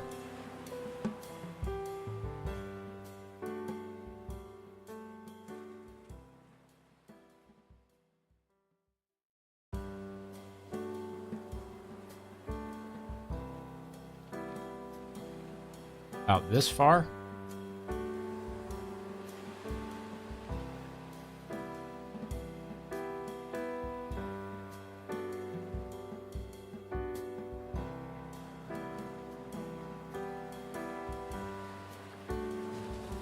It's starting to get hard to see.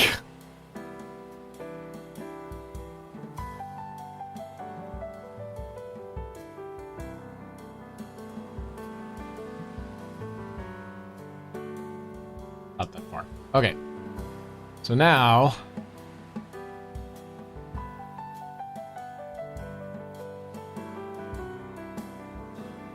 middle ground going up. Okay, finally. Finally, it's starting to take shape. This Wii remote's actually one of the harder things to draw, as it turns out.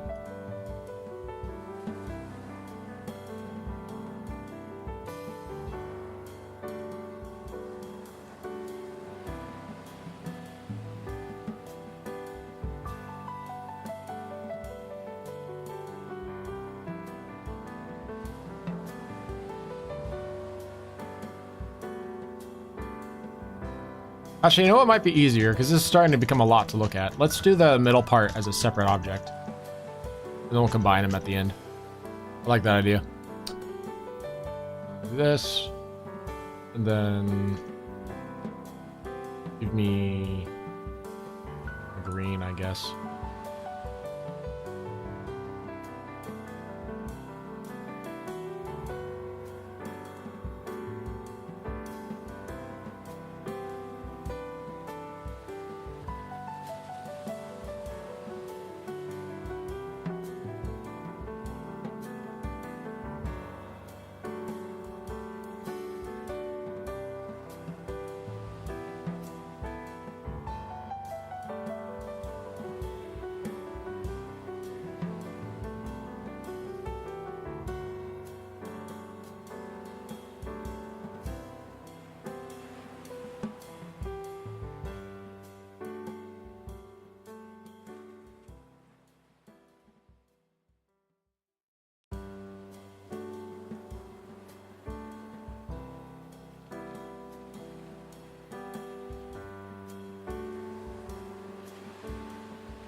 And then...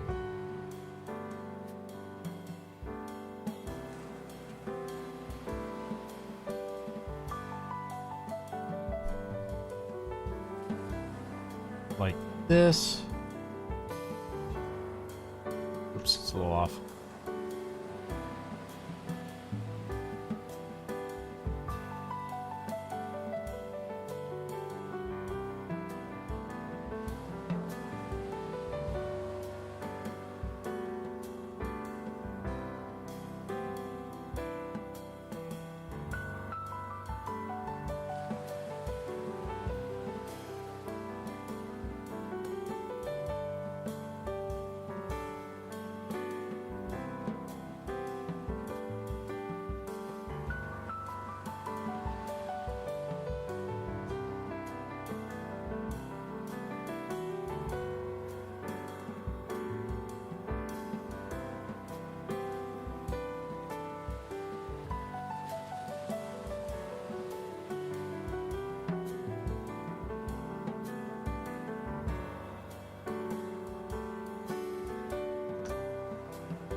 Oi.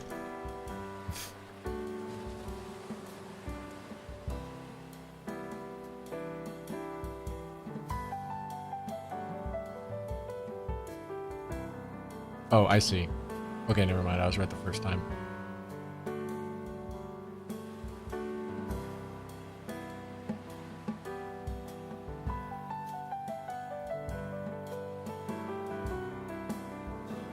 Okay, there we go. That was ridiculous. Now I can finally start erasing stuff.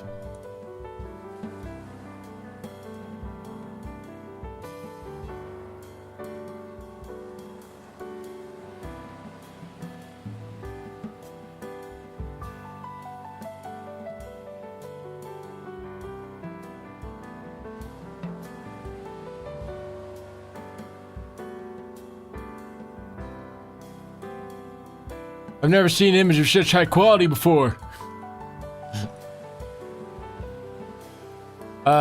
Man. Okay, but we have that set in stone, which is good. It's good, it's good, it's good. We can go down to this lower layer now. We don't need this anymore. I don't need this anymore. Actually, I do need that. Yes. I actually can hide this.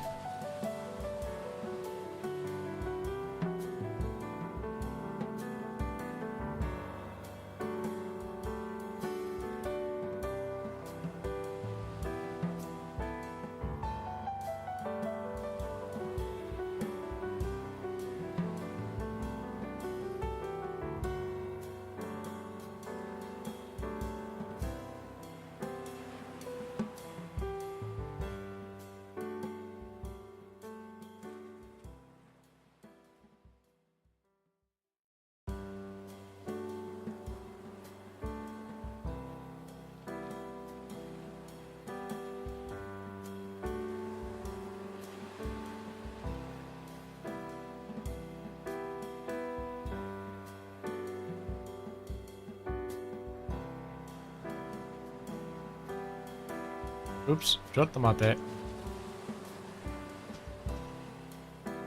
Accidentally deleted something I didn't intend to.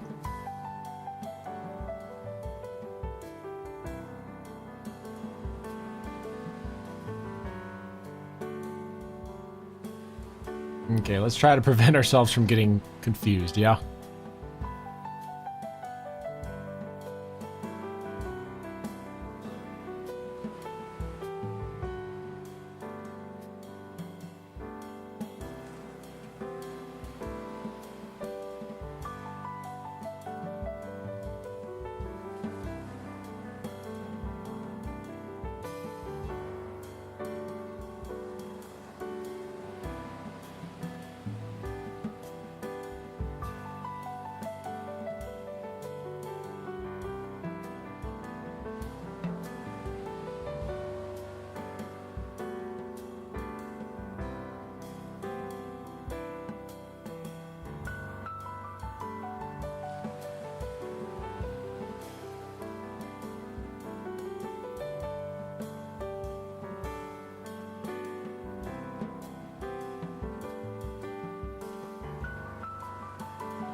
Okay, now we have something we can work with. Oy.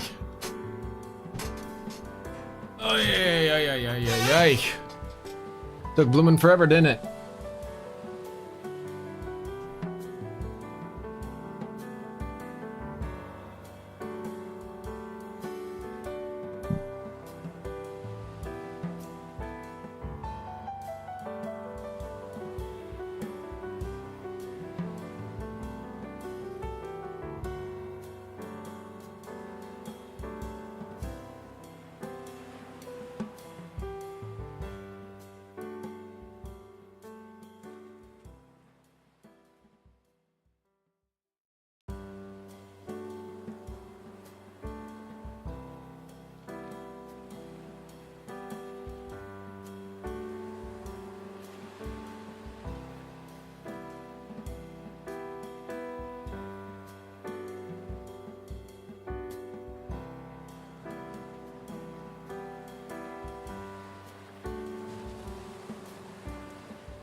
Something's wrong here. Now, why did I draw 3 layers? I don't need 3 layers. I just need 2 layers. Okay, that was weird.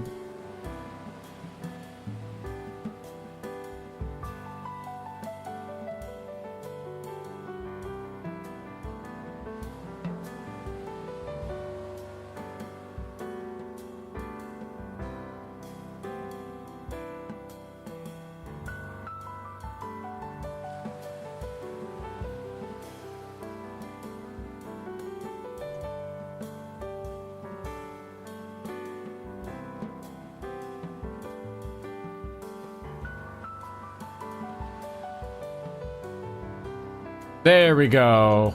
Okay. Okay, this is starting to look like something that makes sense again. Okay, we don't need this upper section. Please get rid of it. If I need to make a bigger eraser to get rid of it, I will.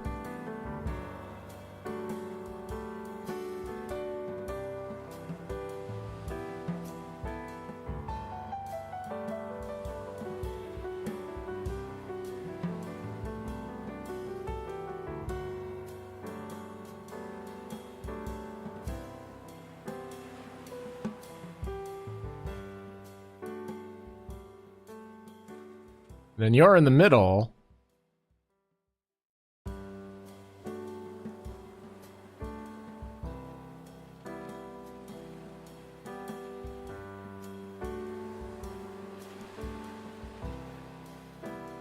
What layer are you on? Oh.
Okay, finally.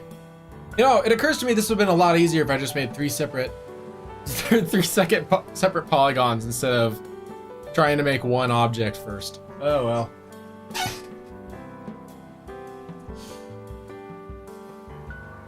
Story of my life. Okay, so now we need to make another one. This time, we are connecting points. So, I need a new color. Let's go for, how about dark blue? We haven't done that yet. And about here to here.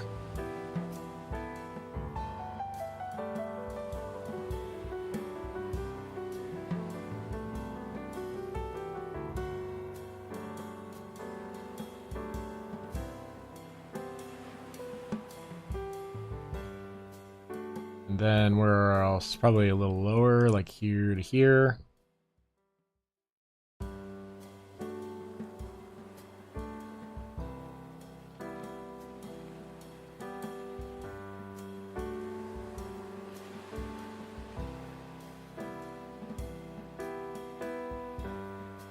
Then cuts in the middle there.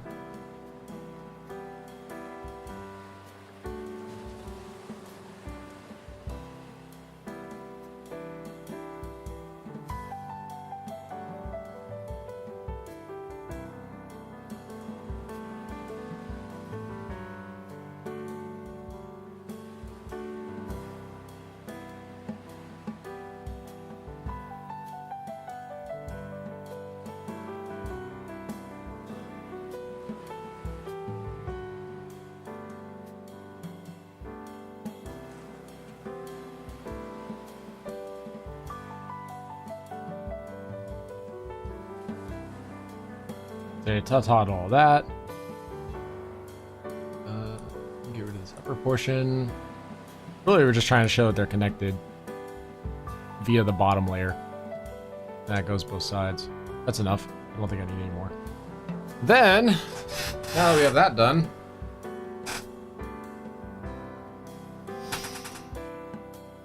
okay. Now we have something that actually kind of resembles a Wii Remote, finally.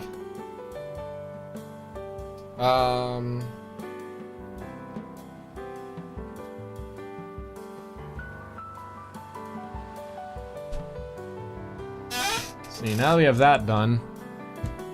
The next step is to turn these into curved objects, which should be a lot easier now that they're all merge selected layers. Get rid of the switch controller copy because you no longer need the copy.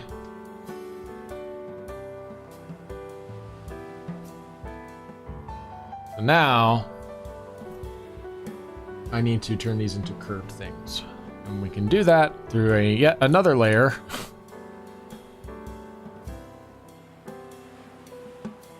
A vector. And this is going to be the curved parts.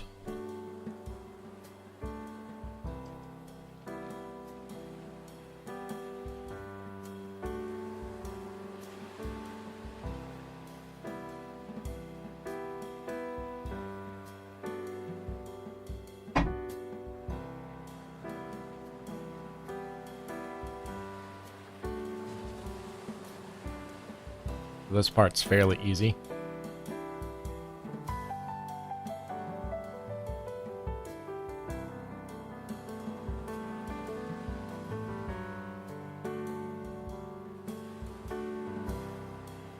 Let's clear out some of this extra green nonsense. Oops.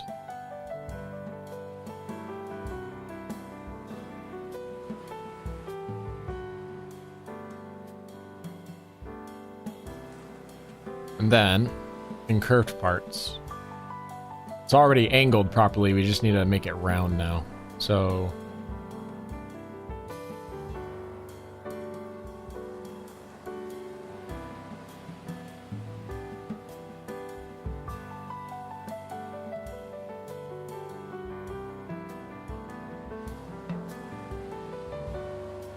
oh, I actually made a minor mistake here. This curve widens for the other object, so this actually needs to be like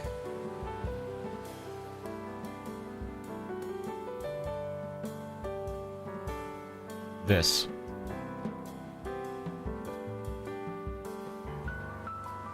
Easy fix.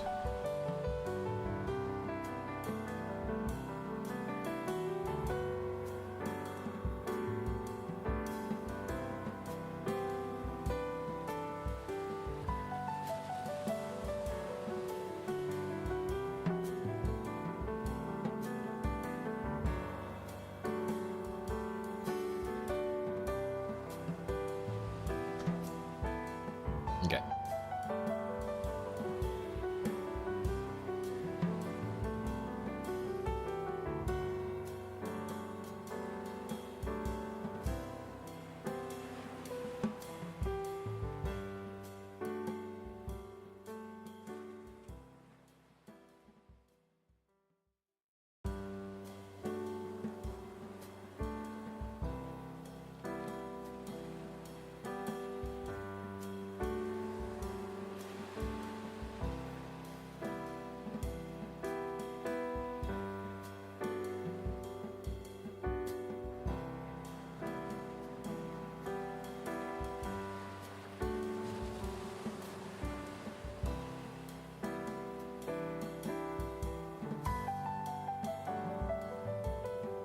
Again, I'm a bit laying on its side too. Yeah, there we go.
Okay. I think that's as close as we're gonna get. That's the maximum of my skill. That's as much as I can do.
Okay. I think we have something that finally looks done. Let's take all these and then combine them into one layer and see what happens. So we don't need this. We don't need this. Don't need that.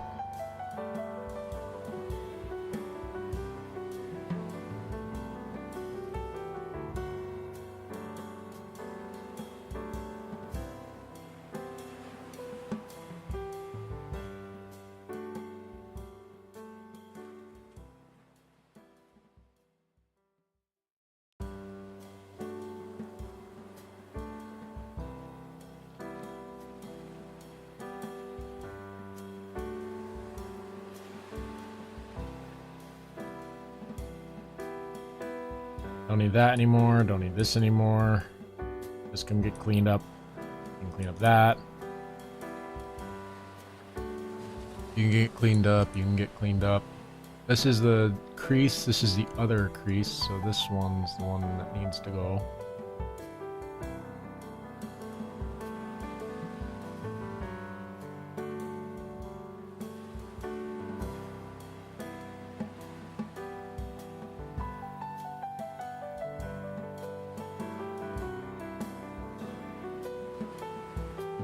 I think that's as accurate as I can make it.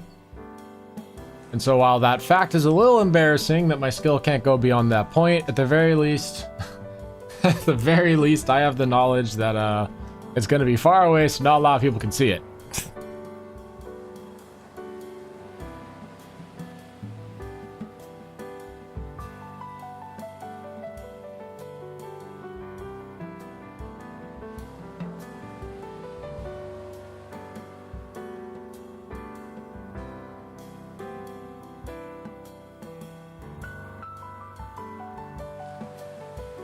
Oops.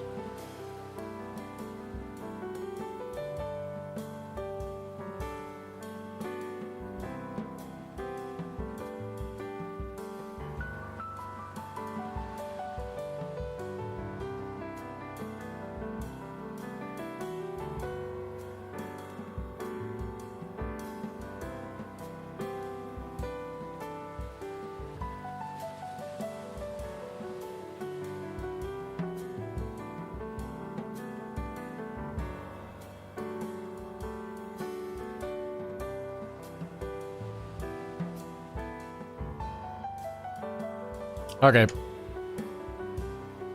And then, let's see. Anything overlapping here I can hide? Yes.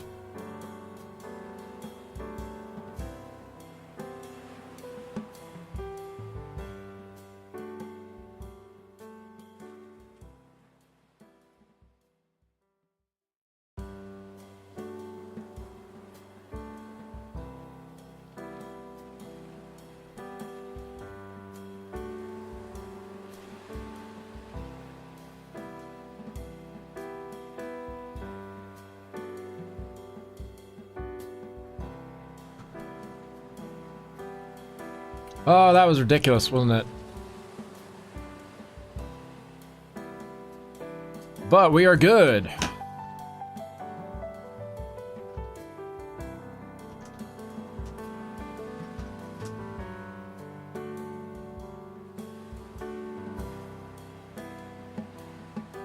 We are set. Okay, so the next thing on the list.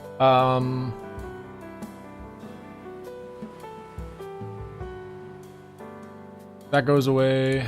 Next up, we have the PS5 controller, which I have to draw completely separately. Oh boy.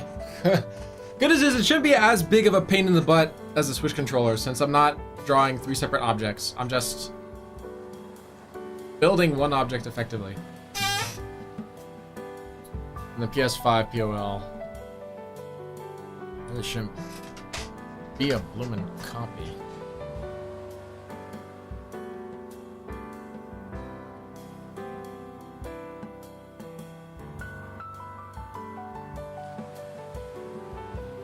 Alright, I think we're good for right now.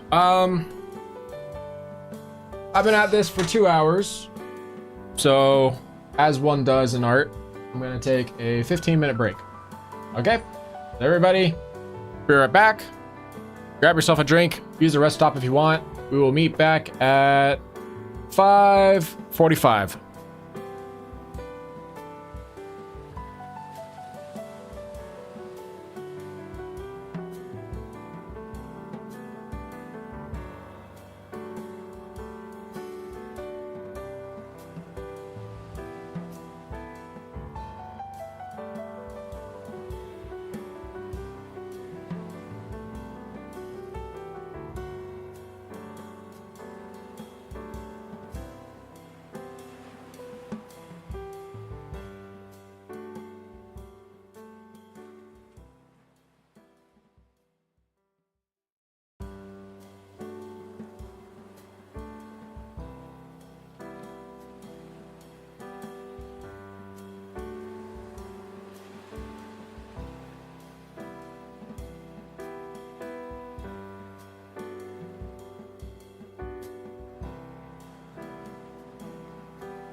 Okay, that was weird.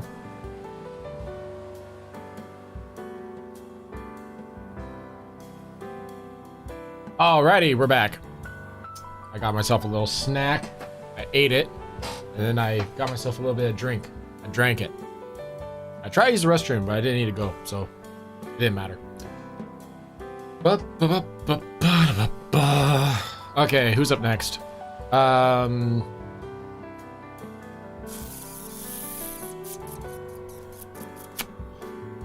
Next up is the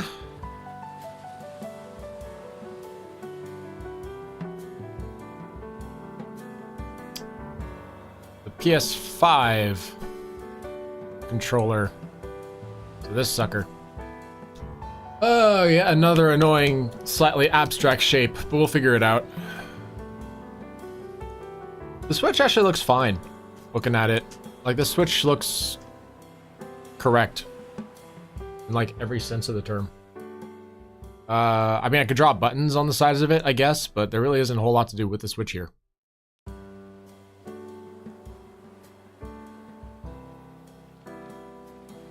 Yeah, okay, so we'll do the Switch first. We'll draw some buttons, and then we'll work on the PS5 remote, and then once we're done with that, next up would be the TV. I don't think there's anything left to add on the TV, really. Although I do need to add, start preparing the lights around the TV, so that could be a thing.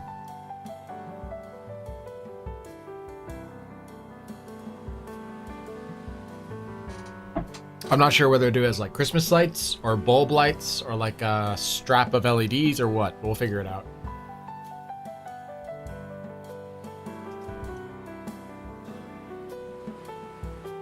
Okay, so this means I need to find... Everything's on, yes? Yes, everything's on. I need to go find a Switch controller picture. Oops.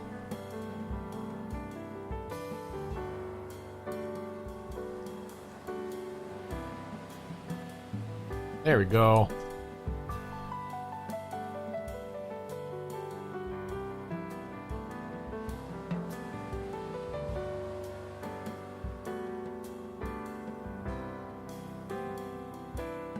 We'll turn back on the perspective ruler.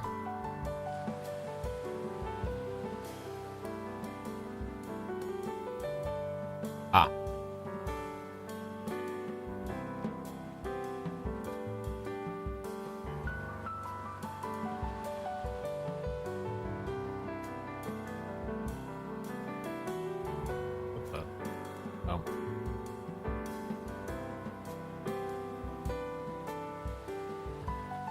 Ah! Easy there, Simba.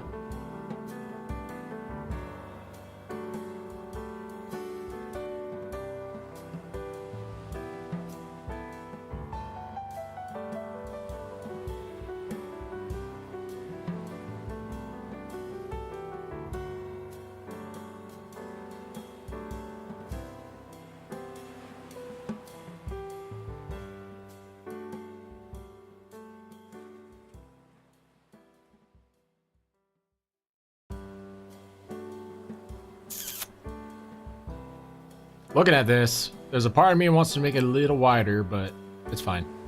It's fine. It's fine. Let's change the color, however, to black, because I definitely should do that.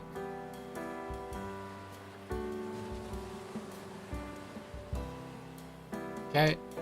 And then on the other side,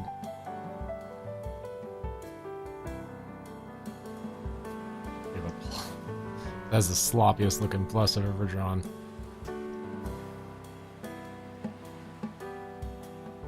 Oh, come on now.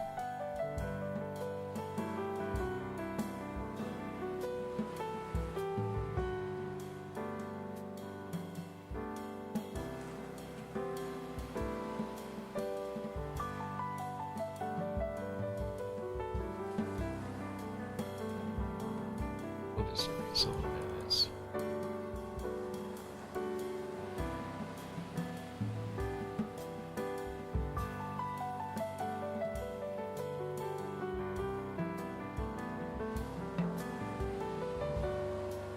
Perfect.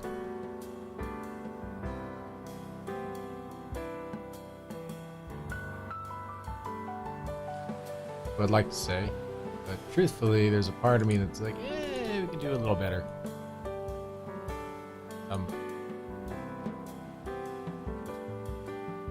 Oops, cancel.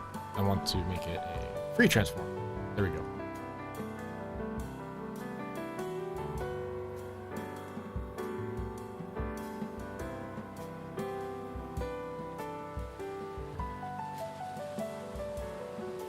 Huh, because it's by pixel, it's not really holding up to shape, is it? Okay, never mind. It is what it is. No more, no less. Got it. In that case, the next order would be to draw some more hoops. And because I need these four to be the exact same size, I think I'll just do a copy-paste on the vector again.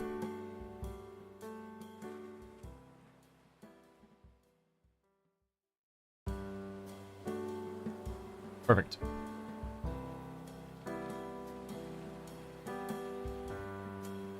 Put you like so.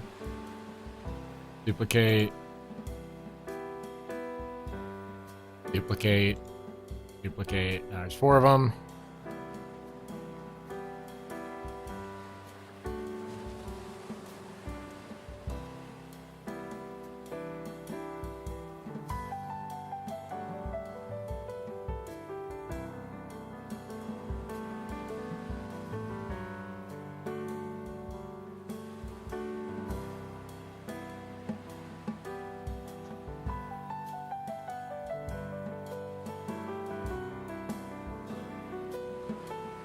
Move you up here. Shrink you.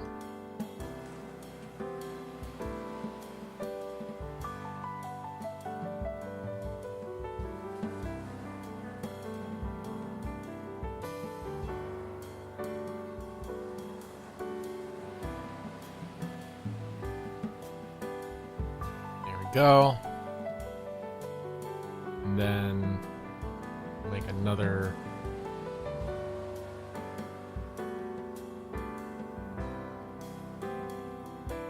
circle right here.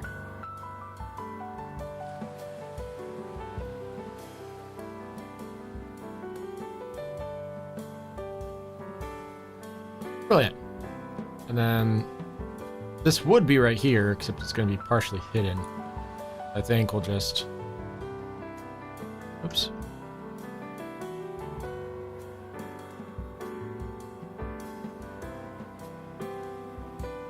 Well, it'll combine with that anyway, so it's fine. And then we need a box shape. This is size 2, rectangle, size 2.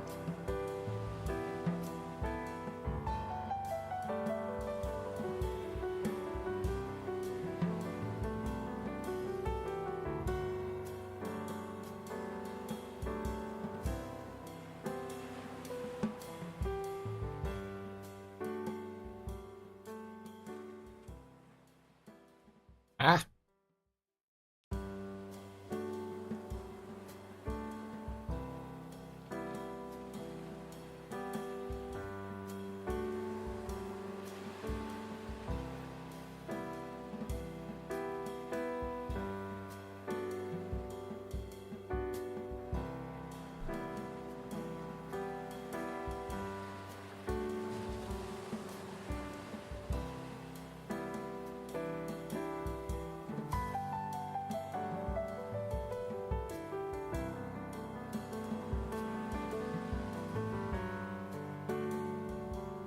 Okay, and then let's see. I think last thing I would add would be the fact that there's a screen here, yeah?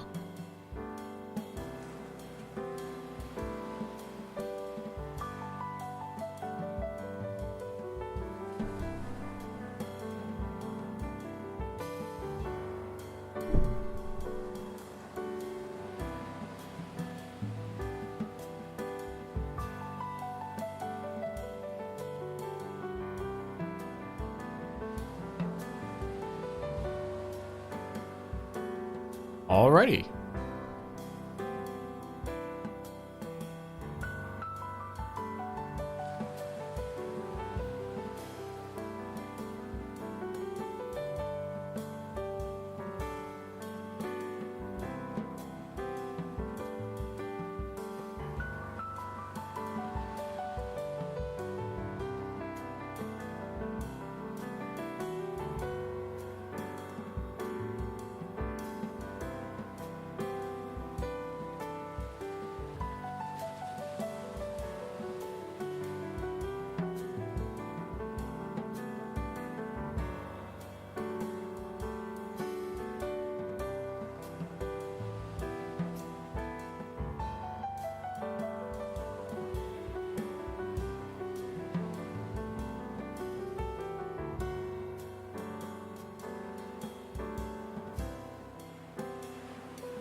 Oh, the Switch is made, Switch remote is made.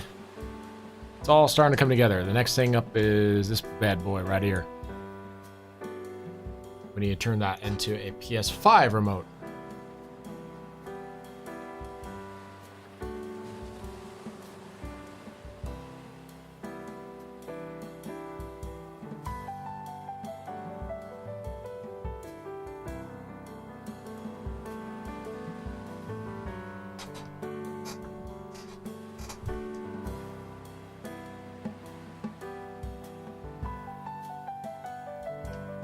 Let's see.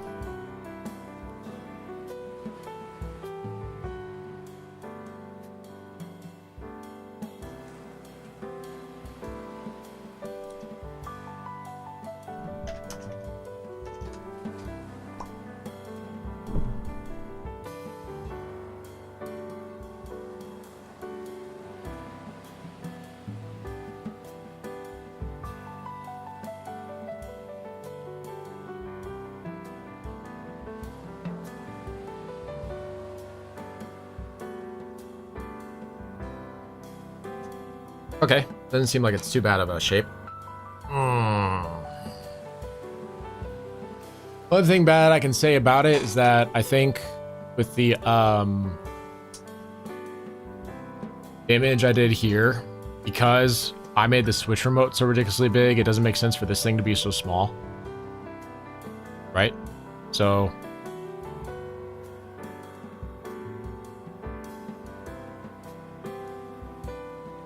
yeah. I wonder if I should shrink the Switch and the remote a little bit. I feel like the PS5 is proportionally accurate to how big the PS5 actually is. And the PS5 is drawn in perspective, so I can't manipulate it, but I can manipulate the other ones.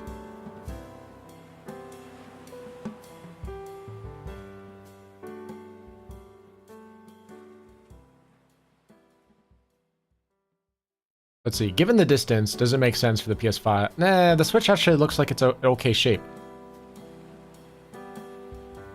You know, come to think of it, that's a small table. Yeah, you know what, it's just a small table. It's not a big Switch, it's a small table. And by that logic, it means the remote can also get bigger. So I guess we'll grab the remote.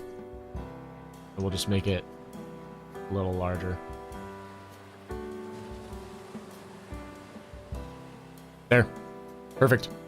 And now when I make the PS5 controller a little larger, it's not going to feel weird.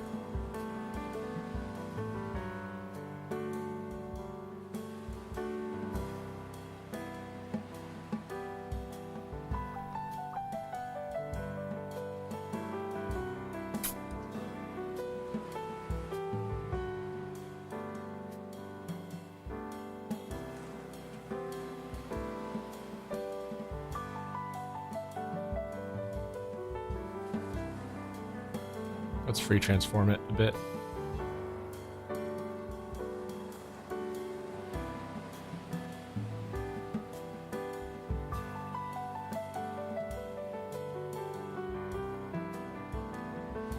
Okay.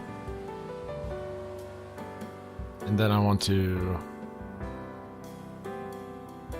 duplicate the layer because the actual PS5 stands up a bit.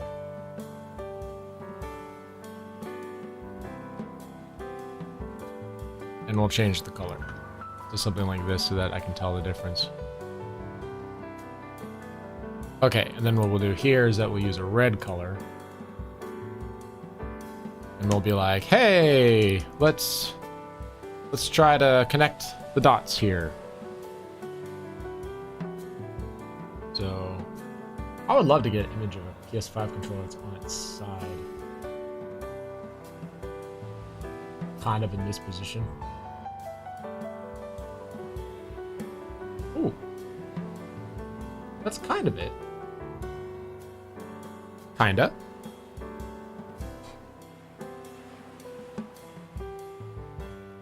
So I think if we look at it from the bottom. Oh, I have the perspective on.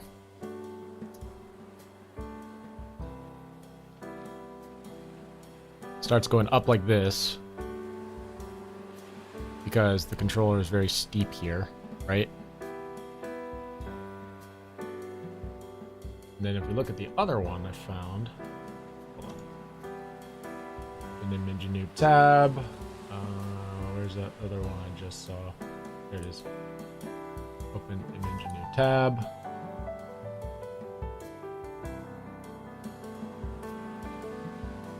Yeah.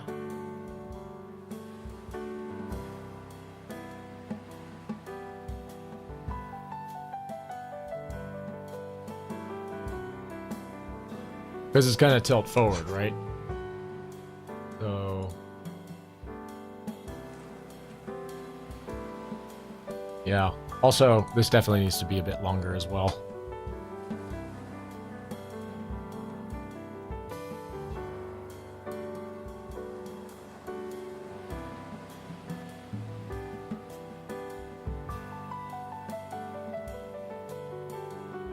Something like that.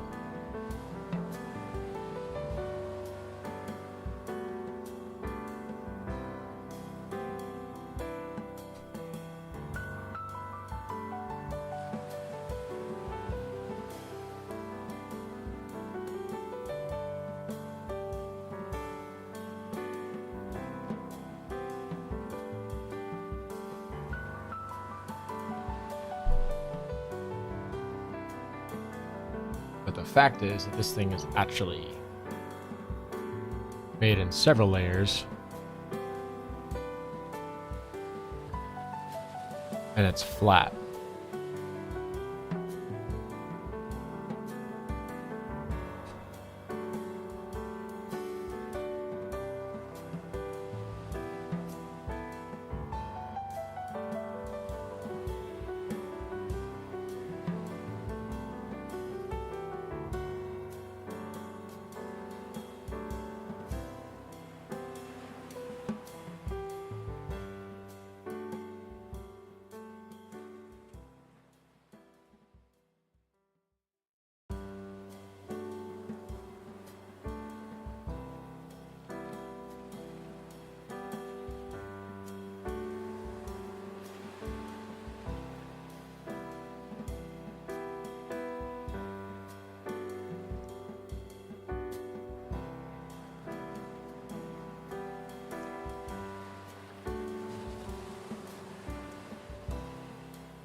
I would say, because there's this, right? Goes like this, and goes like this. Oops.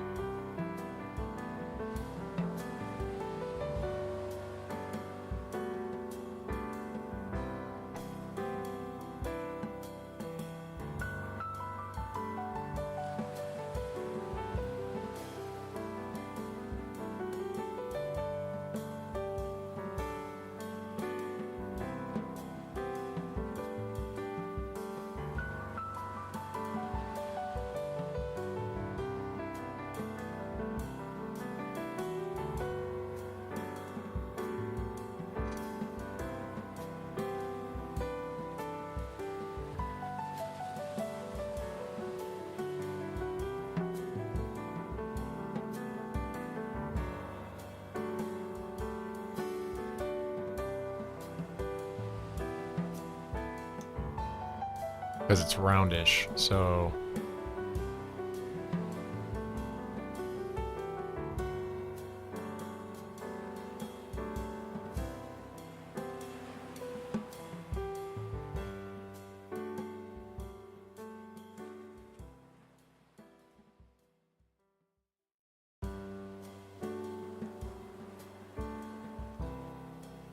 and then how do I make this look round?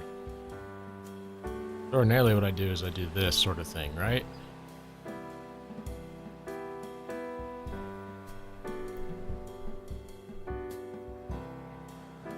That's how mentally I do it.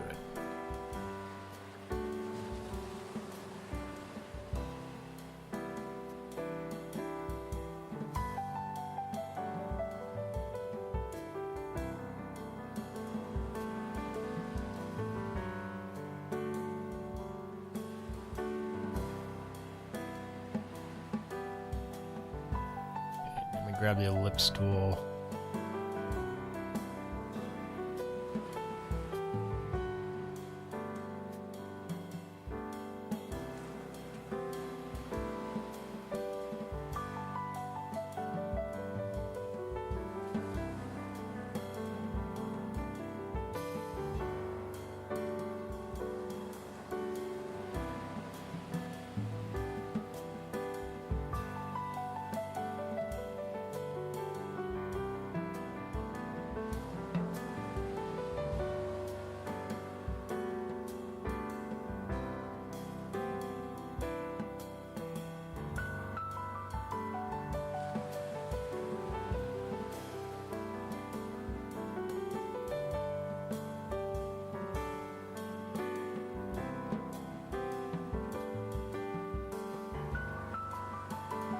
I'm not sure if it's because I'm bad at art or because I'm just impatient, but for some reason I'm struggling with this one.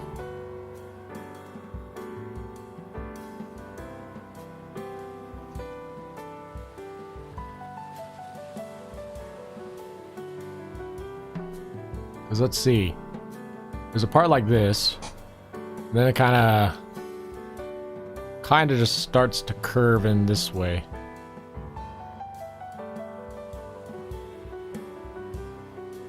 That. The real thing is throwing me off is this leg. This leg don't sit right with me. And you know what? I think I found out why. It's because of the bottom. The bottom does not fit. This should be an overarching thing that goes into that. This should be rounded here because it's a cylindrical part, so it's actually going to look like this. And when I do it this way, suddenly it makes a lot more sense. Although I did make that curve too big, so let's narrow it a bit more.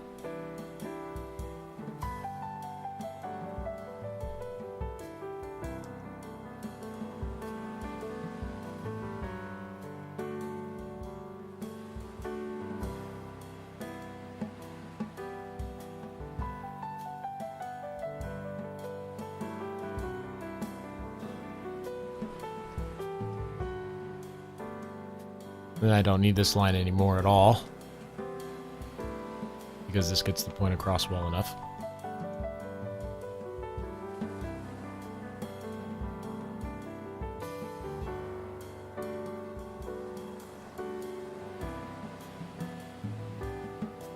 There we go. Just took a bit of trial and error.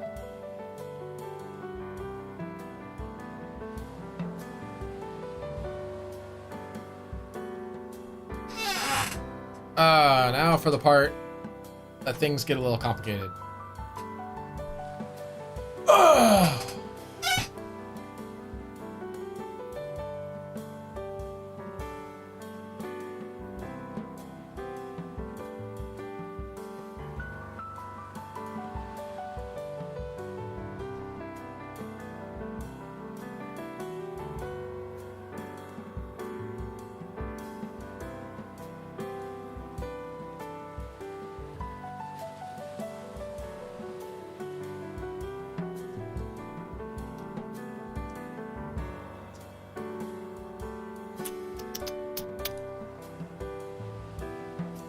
more circles.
Good enough.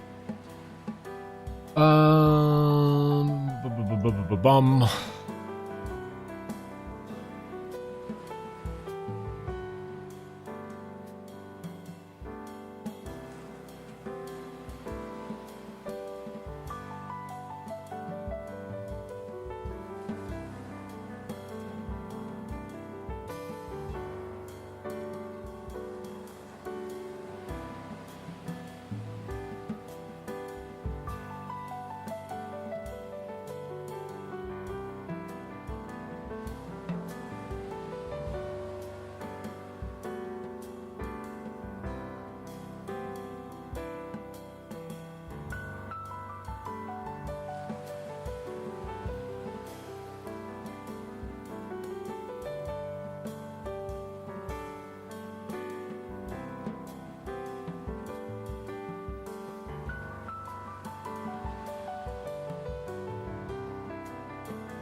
There.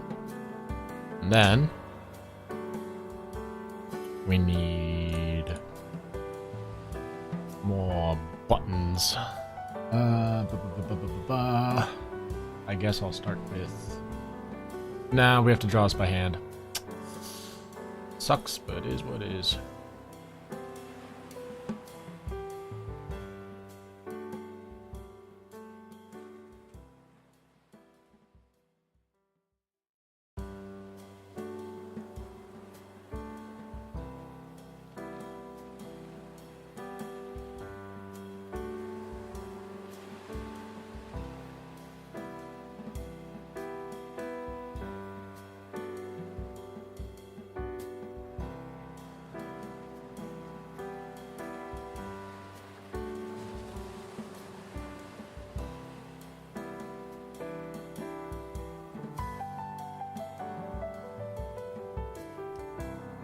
Okay, and then I'm going to duplicate. The wonderful copy-paste tool, eh?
Wrong one.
Such a high quality picture.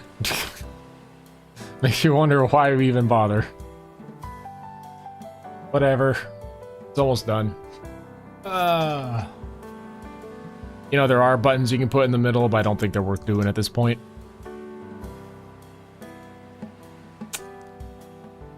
Alright. Buttons are done. We can merge all these together.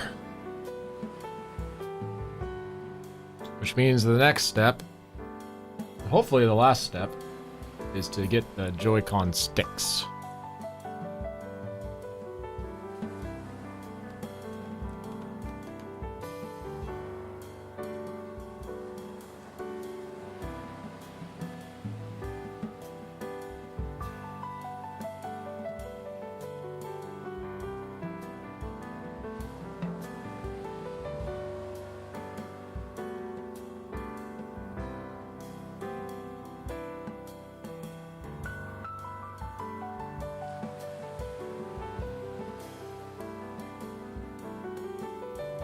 And I just need the curve line, which I need to cut down to 2.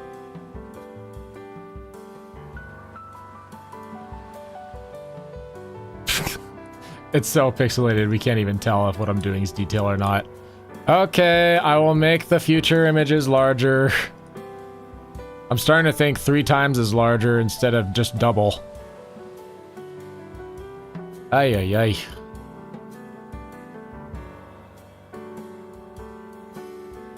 Oops.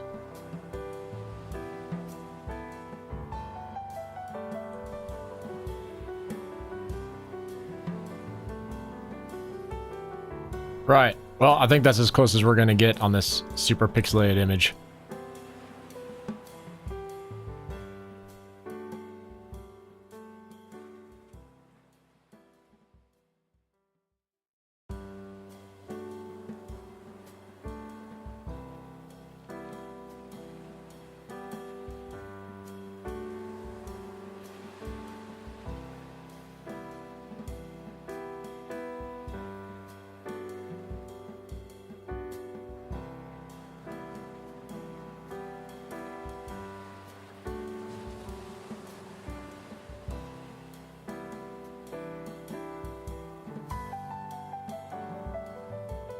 Okay. I think we have something that kind of works.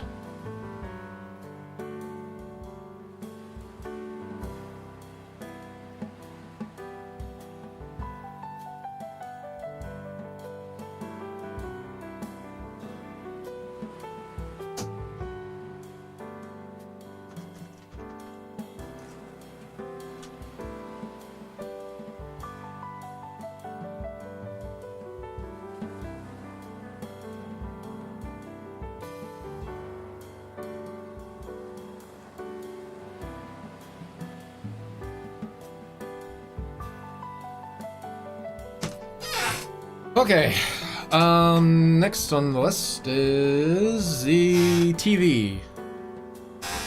I really don't think I can add any more to the TV. It's literally just a box.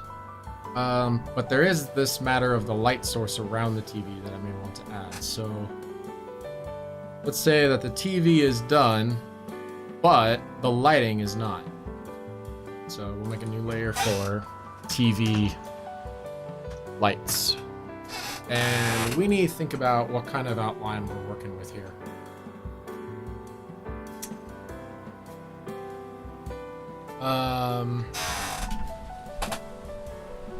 The way I see it,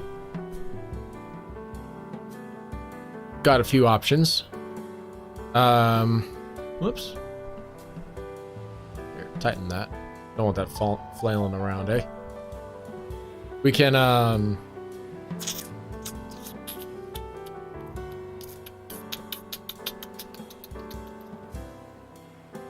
lights. I need light examples.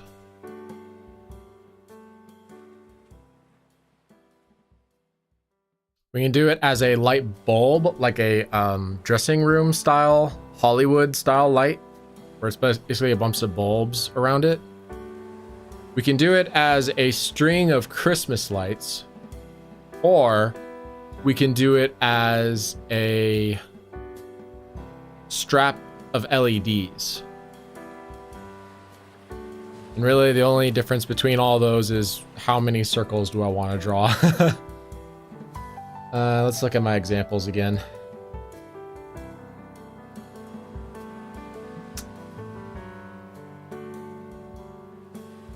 So there's things like this.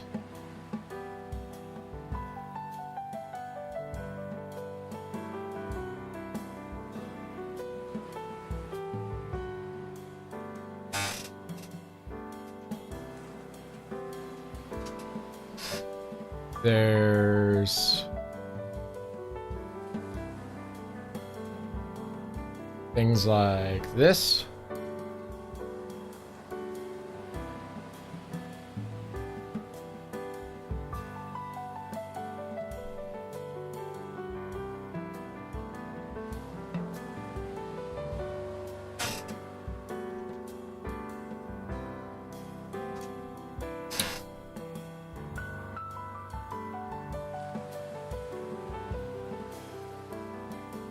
And I don't have a string of LEDs example that I can keep, but I know I have an idea what it would look like. It would basically just be a square with a bunch of shiny dots in between.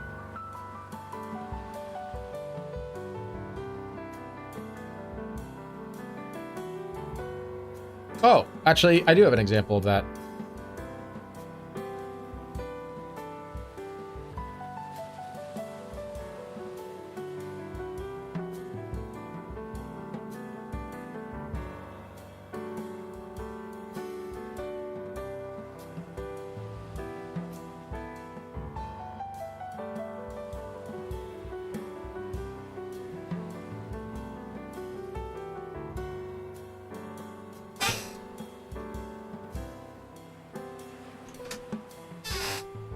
Yeah, and there'll be other light sources other than just this one TV LED. I'm just thinking,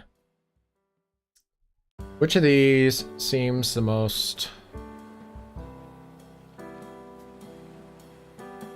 Oh, actually, there's another example I have.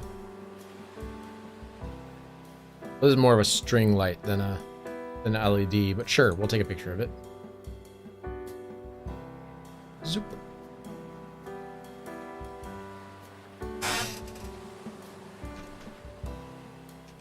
Okay, so I have four examples of light bulbs.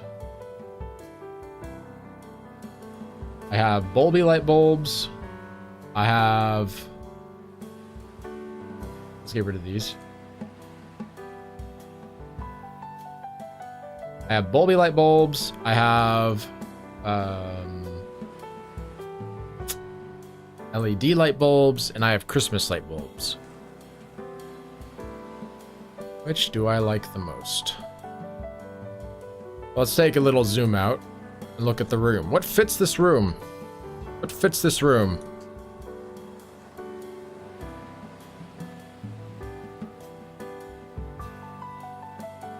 I don't think bulbs fit the room. It's not quite that kind of place.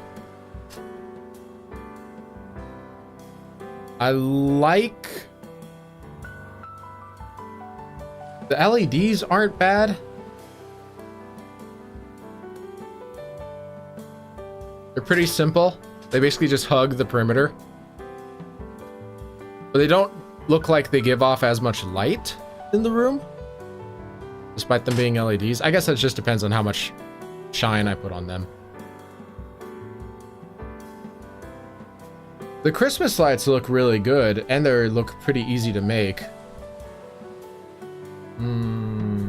Christmas lights are bulbs. Or Christmas lights are LEDs. Christmas lights are LEDs. That's what it's down to now.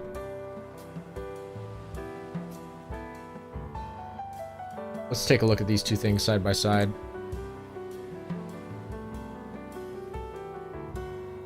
Where's the other one? There it is.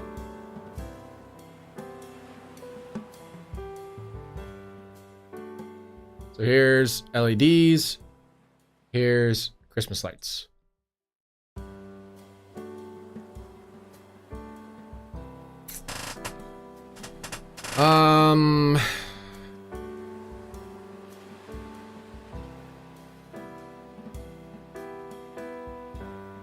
It's a toughie.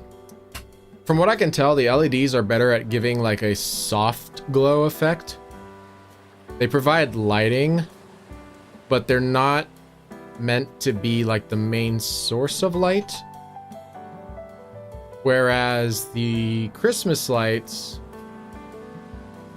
provide a more blaring light to it, which I kind of like a little bit more, because otherwise the room's going to feel kind of dark if I don't have like a blaring light coming from that angle. But again, light luminosity can just be decided by how bright I decide to make the shine of the bulbs and how spread apart I make them as well, I think. Because if you have a bunch of bulbs really tight packed together, then it's not going to feel like it's going to be as impactful. Because if you overdo the glow, then it's impossible to see the in-between between them, right? Whereas the Christmas lights are more spread apart.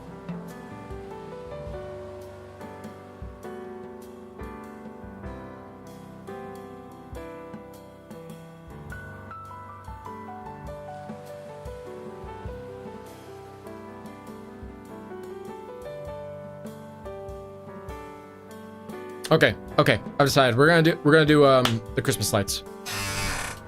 They're more spread apart, and because of that, you can have a more intense blur effect on them, and a more intense blur effect means that there's gonna be a more intense glow that comes with it. So that's what I'm thinking. That's what I think will work.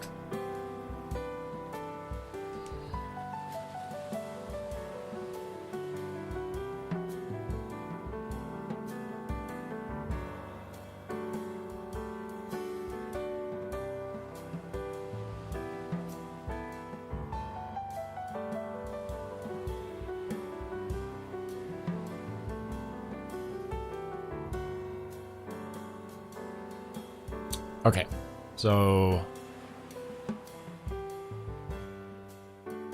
we're gonna do the Christmas light style.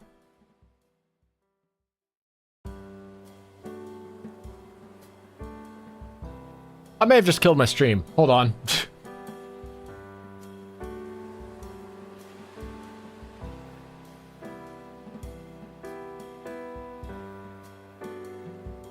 Did I just kill my stream?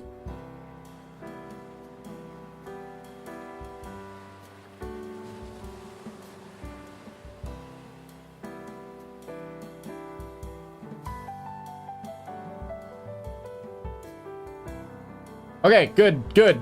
Very good. Okay, panic over. I accidentally tabbed out of the tab that had my stream running. And I saw that and I was like, oh no. Oh no, did I just end my stream? Did I just premature make the stream stop? And the answer is no, the stream's running just fine.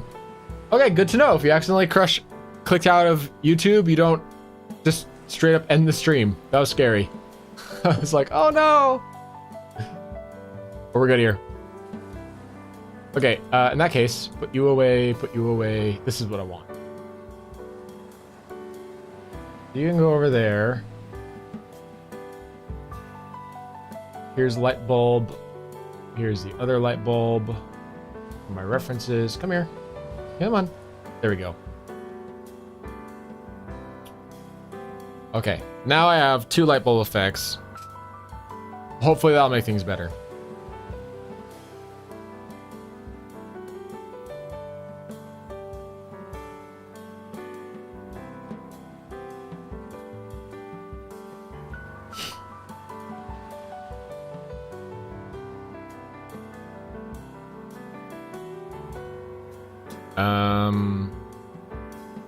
Got it. Okay.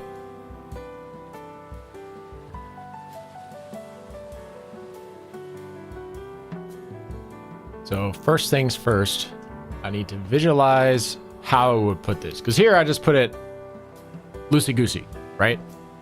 But I imagine if I was actually putting this up, I would probably make it a little more taut.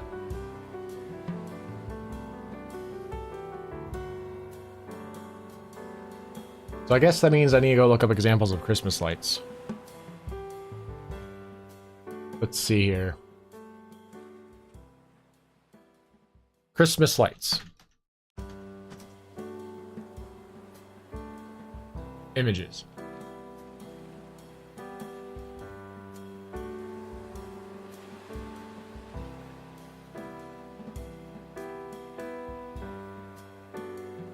Yeah, they do have that kind of sporadic randomness to them, don't they? Or even if you line them along a windowsill, they won't be necessarily taut and perfect.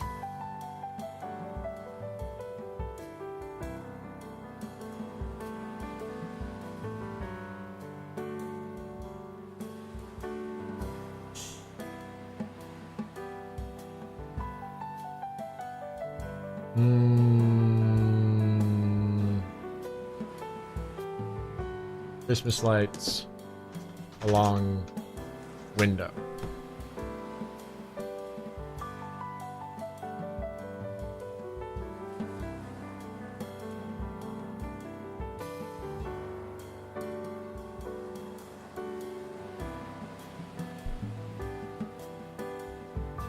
Yeah, even things hung tautly are not perfectly taut. Because they're wires, and the wires, like, crinkle up over time. Oops. No, I'm not trying to buy lights. God damn it, Amazon. Keep putting yourself in between pictures.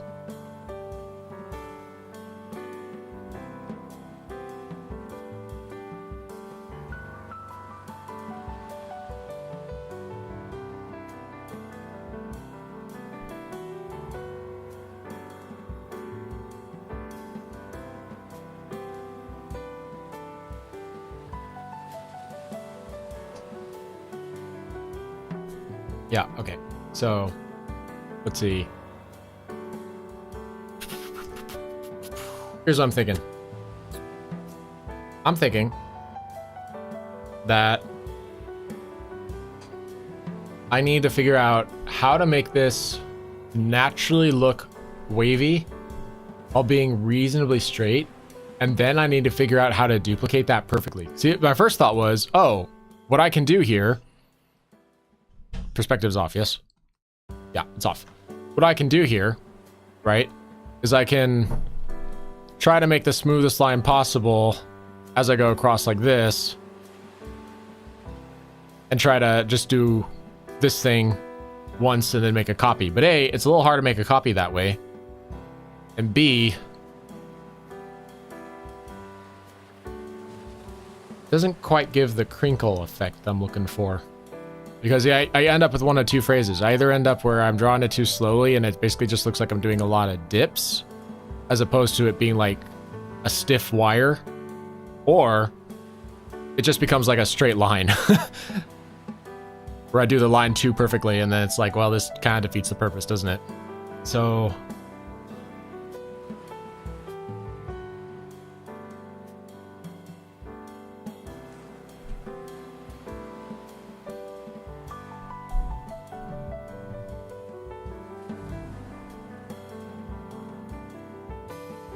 that kind of works.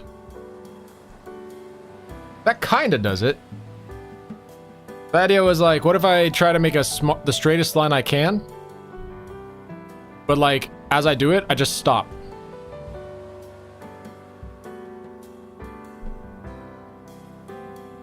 Yeah, the downside with that is that if I do it that way, I can't get the lights even. So here's a new plan. New plan. I'm going to first draw a perspectively accurate line. Okay? So, something like from here, oops, to, let's see, it can't go behind the it can't go in front of the fridge too much. Here, and then here, and then here. Like this. Probably a little more outward, since that one's more inward. Okay, so now I have a perfectly straight line. And then on this perfectly straight line, which needs some minor corrections, now that I'm looking at it, I like the height of the top. I don't like the height of the bottom as much. So let's drop you a hair lower. And then we'll just get rid of you.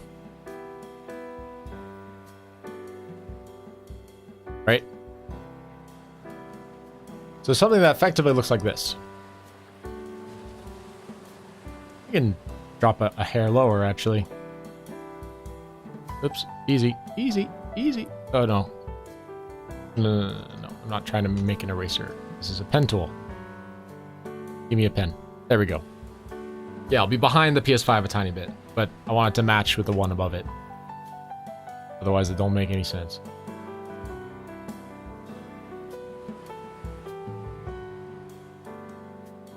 Okay.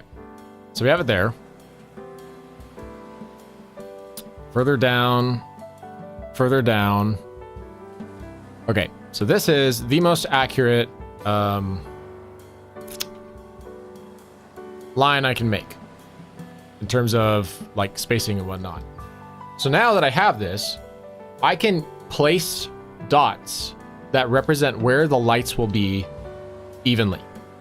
So I can basically put a dot in a perfectly straight fashion down the line.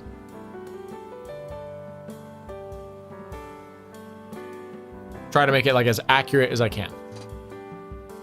So on another layer, I'm going to turn off perspective because we don't need perspective anymore. I'm going to change this to a super contrasting blue color. And I'm going to basically use a larger thing to put down dots. I'm going to estimate how many dots would be on a Christmas light from a far distance away. Because remember, this is going to be looked at from like way back here. So maybe this far. I'm just estimating. But my goal is to try to get this evenly spaced. It doesn't need to be 100% because they're lights. So lights aren't going to follow the rules like all the way. But try to get it reasonable. And I can even duplicate it. So we'll duplicate since we have 4 of them. And we're just going to try and figure out how exactly these position. Duplicate again. Just so we get an idea of spacing.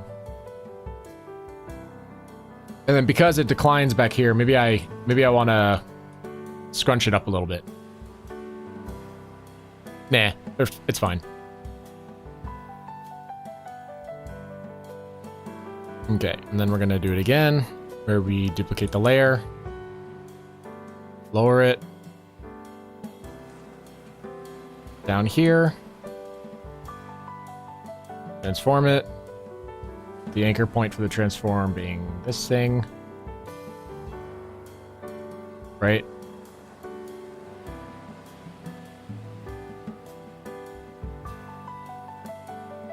And because we don't need perfect symmetry, let's pull it back a little. As long as it follows the same general path, it's fine. Then we'll do it again.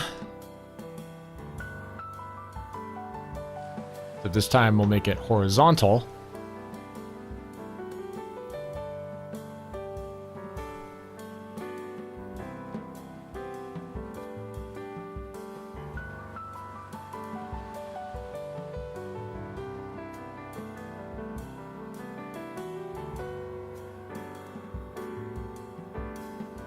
Then we'll do it again, but this time we're making one little difference. And that is that not only are we making it horizontal, but we're going to shrink it a bit because it's further away. Which is easier said than done, as I'm noticing. Free transform.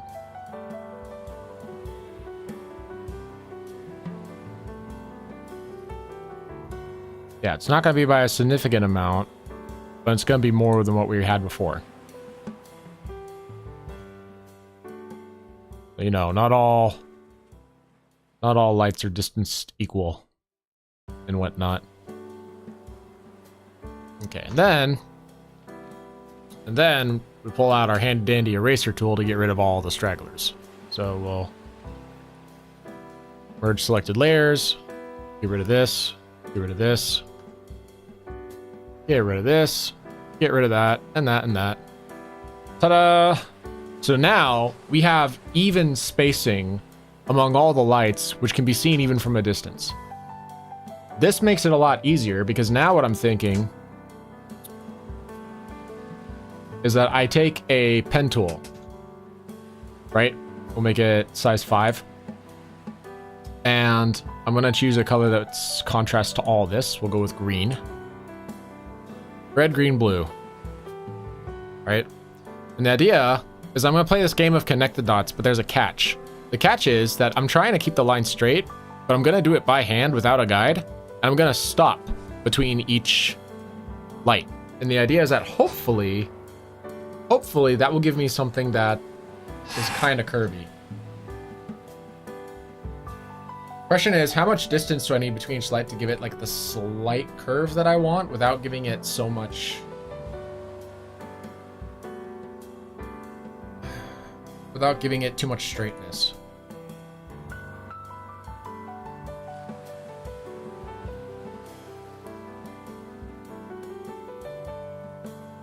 Some of these have absolutely incredible curves to them, but other of these are just very minor curves. Some of these have like wrinkles in them.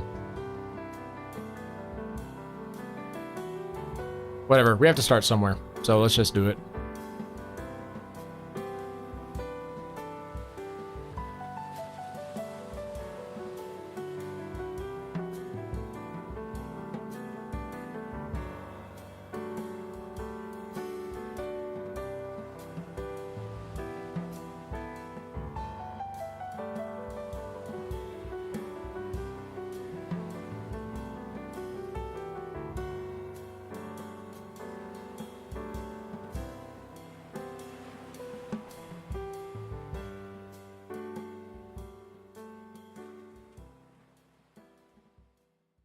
Oops.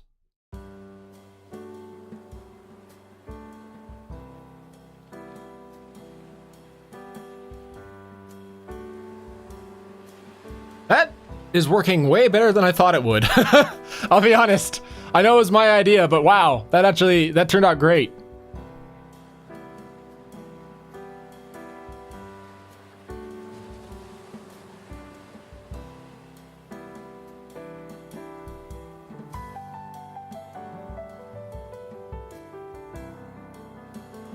Okay, that last one's a little ridiculous, but you know, it's behind the cabinet, so it doesn't matter. I'm gonna delete it later anyway.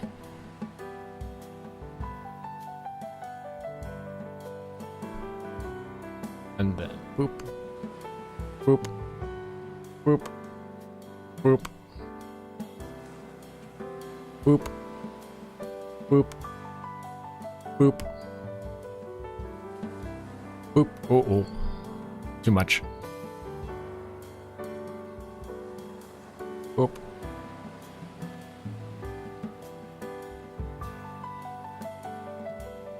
And then.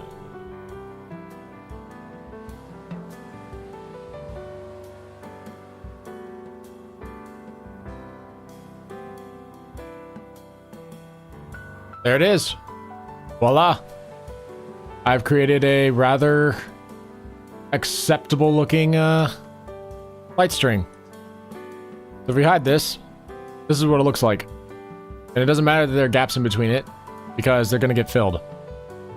Nice.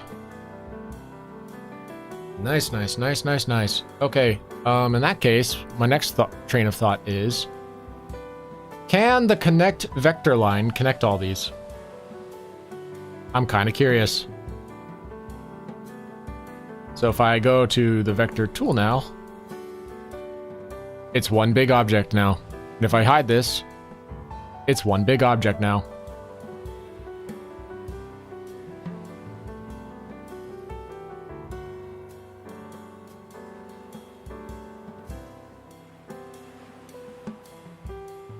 Let's just work out some of the worst bends, because you don't want to look like it's segmented, right?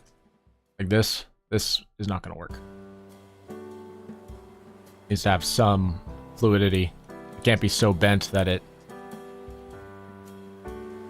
is unable to move or anything. Like that's too much.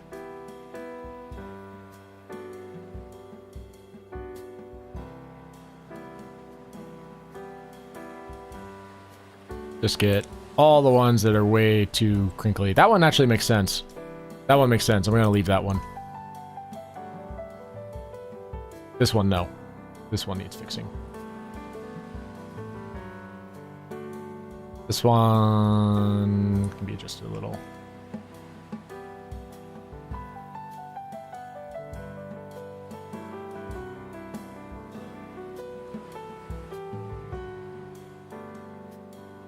And this one's behind a cabinet, so I don't care about it. I'm not going to work further on that one anyway. Alrighty. Nice. Nice. Okay. So the next order of business is that now that we have this lovely wrinkly line, I might simplify the vector line a little bit.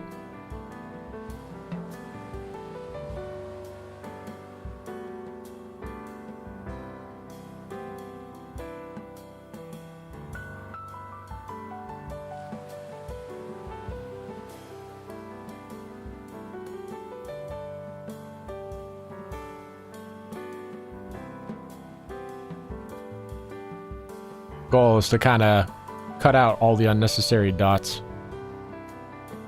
It doesn't need to be easier to manipulate. It just needs to not be super wrinkled everywhere I put it. All right. And then, now that we've got this down, we're going to make a duplicate of it that's going to be proportionately larger to this one. And it's going to be a perfect copy. So the idea is that I'll have a string that's thin enough that it doesn't care about the difference in size or shape.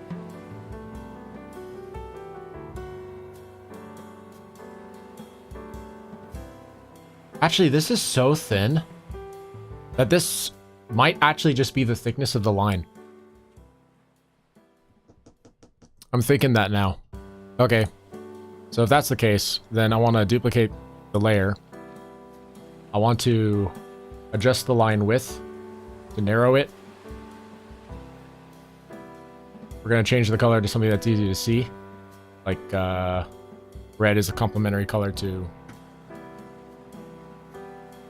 green. Yeah, so now you're real tiny. And all I want to do is I just want to change your size so that from the center,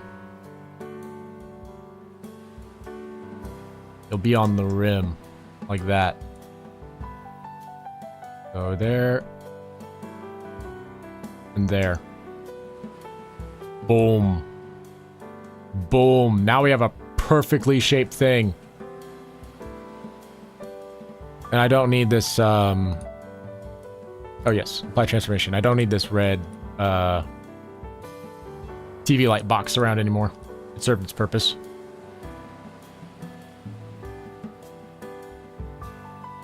Duplicate this one, the red one, and we're going to shrink it. So we're doing basically the opposite of what we did with the first one. Okay.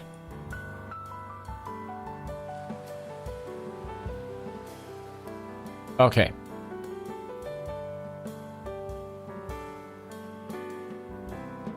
Okay. That looks good. So now we're going to have a string that looks like this in the corner. And if I want to change it, let's see. Inner line work. Outer line work.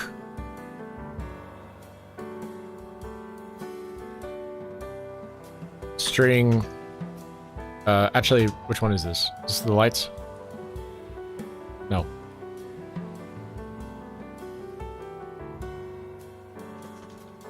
String color and bulb guide. And I'm actually gonna make a folder for these because I'm probably have to go in more detail with the folder later. So TV lights POL. Great. So now we can grab all these and convert them to this color because they are done. Yay! Okay, so that leaves us with not much else. Most of this wall is done. Speaker's up next. Speaker right here.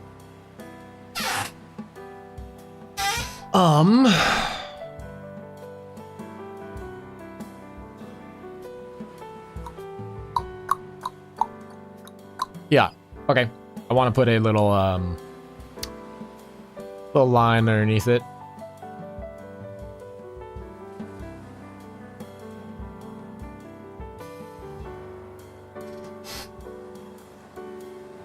Game center is this desk. Again, texturing and whatnot, there's no real point because that's more of a coloring thing that is from drawn thing. It's not, I don't know if I'm actually going to make this one out of wood. I might make it out of like a different table material, but it doesn't need to have any drawing done to it because there's not going to be chips in this table or anything. So Game Center POL, you are done. Trash can is most definitely not done. This absolutely needs to be worked on. Fridge POL is absolutely not done. There's a lot that needs to go on with the fridge. But it's slowly coming together. It's slowly coming together. How about on the right side? We'll look at the right side bit by bit when we get there. So next up.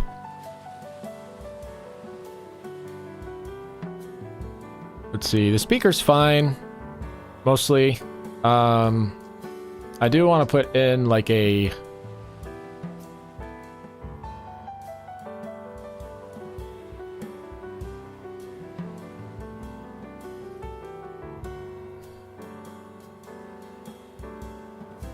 I do want to put in like a, let's see, new vector, like this sort of thing. Oops, perspective. I need my perspective ruler. Like this sort of thing, where it's like cut off from the top and the bottom, and then the bottom will have like a radio style texture to it.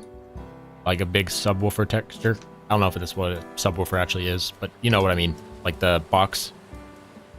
The inside of the speaker could use more rings, so let's go do that. We'll make this one a little thinner at size 4.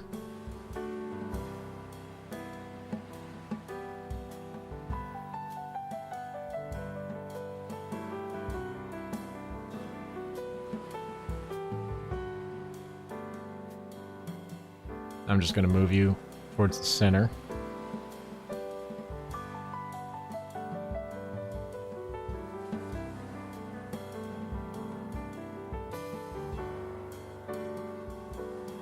Okay. Then... Actually, I guess I could just duplicate this.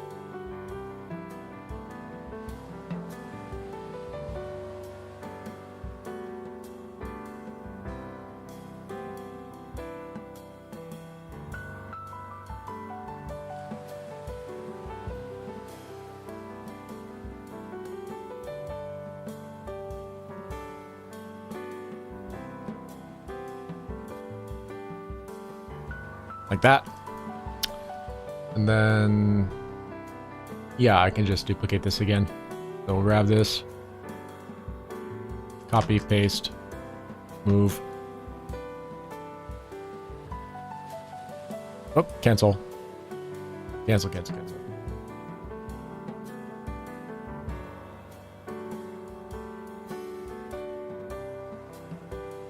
Forgot these two need to be merged. Okay.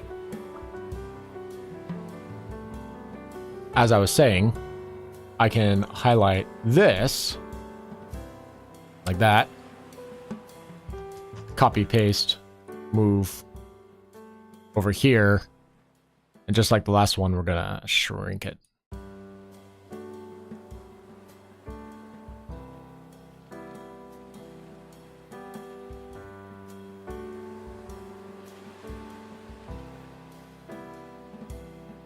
And I actually want to free transform it a little bit because I think this is a little thinner, eh?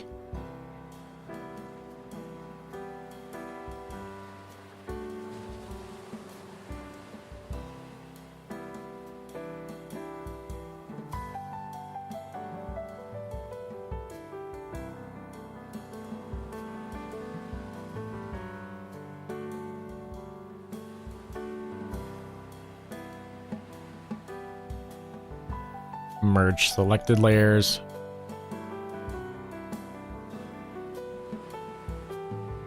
Oops. I did it again. There we go. Merge selected layers. Convert drawing color.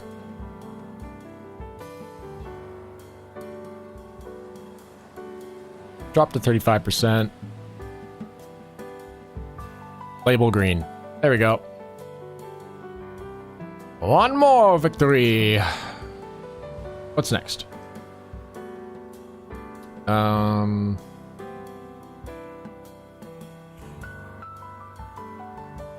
That's a great question. What is next? Next is the trash can, which has a lot that needs to get done with it. Oh boy, I'm not looking forward to doing the trash can. Simply put, it's a box. That's not hard. The hard part is that I'm dealing with like a wrinkled plastic bag. And for that one, unfortunately, you're just kind of winging it. So I'm gonna need to look at more pictures for plastic stuff. It is so hot. It is so hot in this room. But yeah, slowly coming together. We have almost the entire left wall done. The right wall has not been worked on at all. Outside of what we did before. Oh, here we are. I'm on part 4, guys, or part 5 or whatever. I bet we could move on to 6 or 7 today. Yeah, right. Yeah, right. Who's the dummy who said that? It's me. I'm the dummy who said that.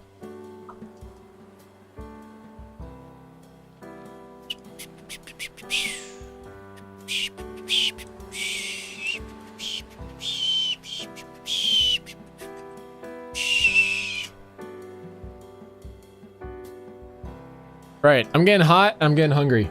So here's what I'm gonna do. I'm gonna keep working on this off stream. We're done with the stream for today. Thank you very much for watching if you tuned in. I'm gonna continue this in my own time. I have to travel to God knows where in the next couple of days because people who are not me have been planning my events. So I don't know when the next time exactly I'll be able to stream is, but it should be sometime soon, either this week or next week. But I'm going to keep working on this. In the meanwhile, I'm also going to be dedicating more time to working on video content. So you don't need to worry about like the very next stream being yet another art stream of this. I think doing 2 of these is enough for now.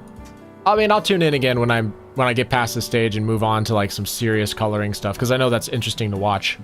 But until then, thank you very much for watching, everybody. I'll see you all next time. And I'll show up with more of this stuff done and more things to show off to you all. Bye-bye. Look forward to it.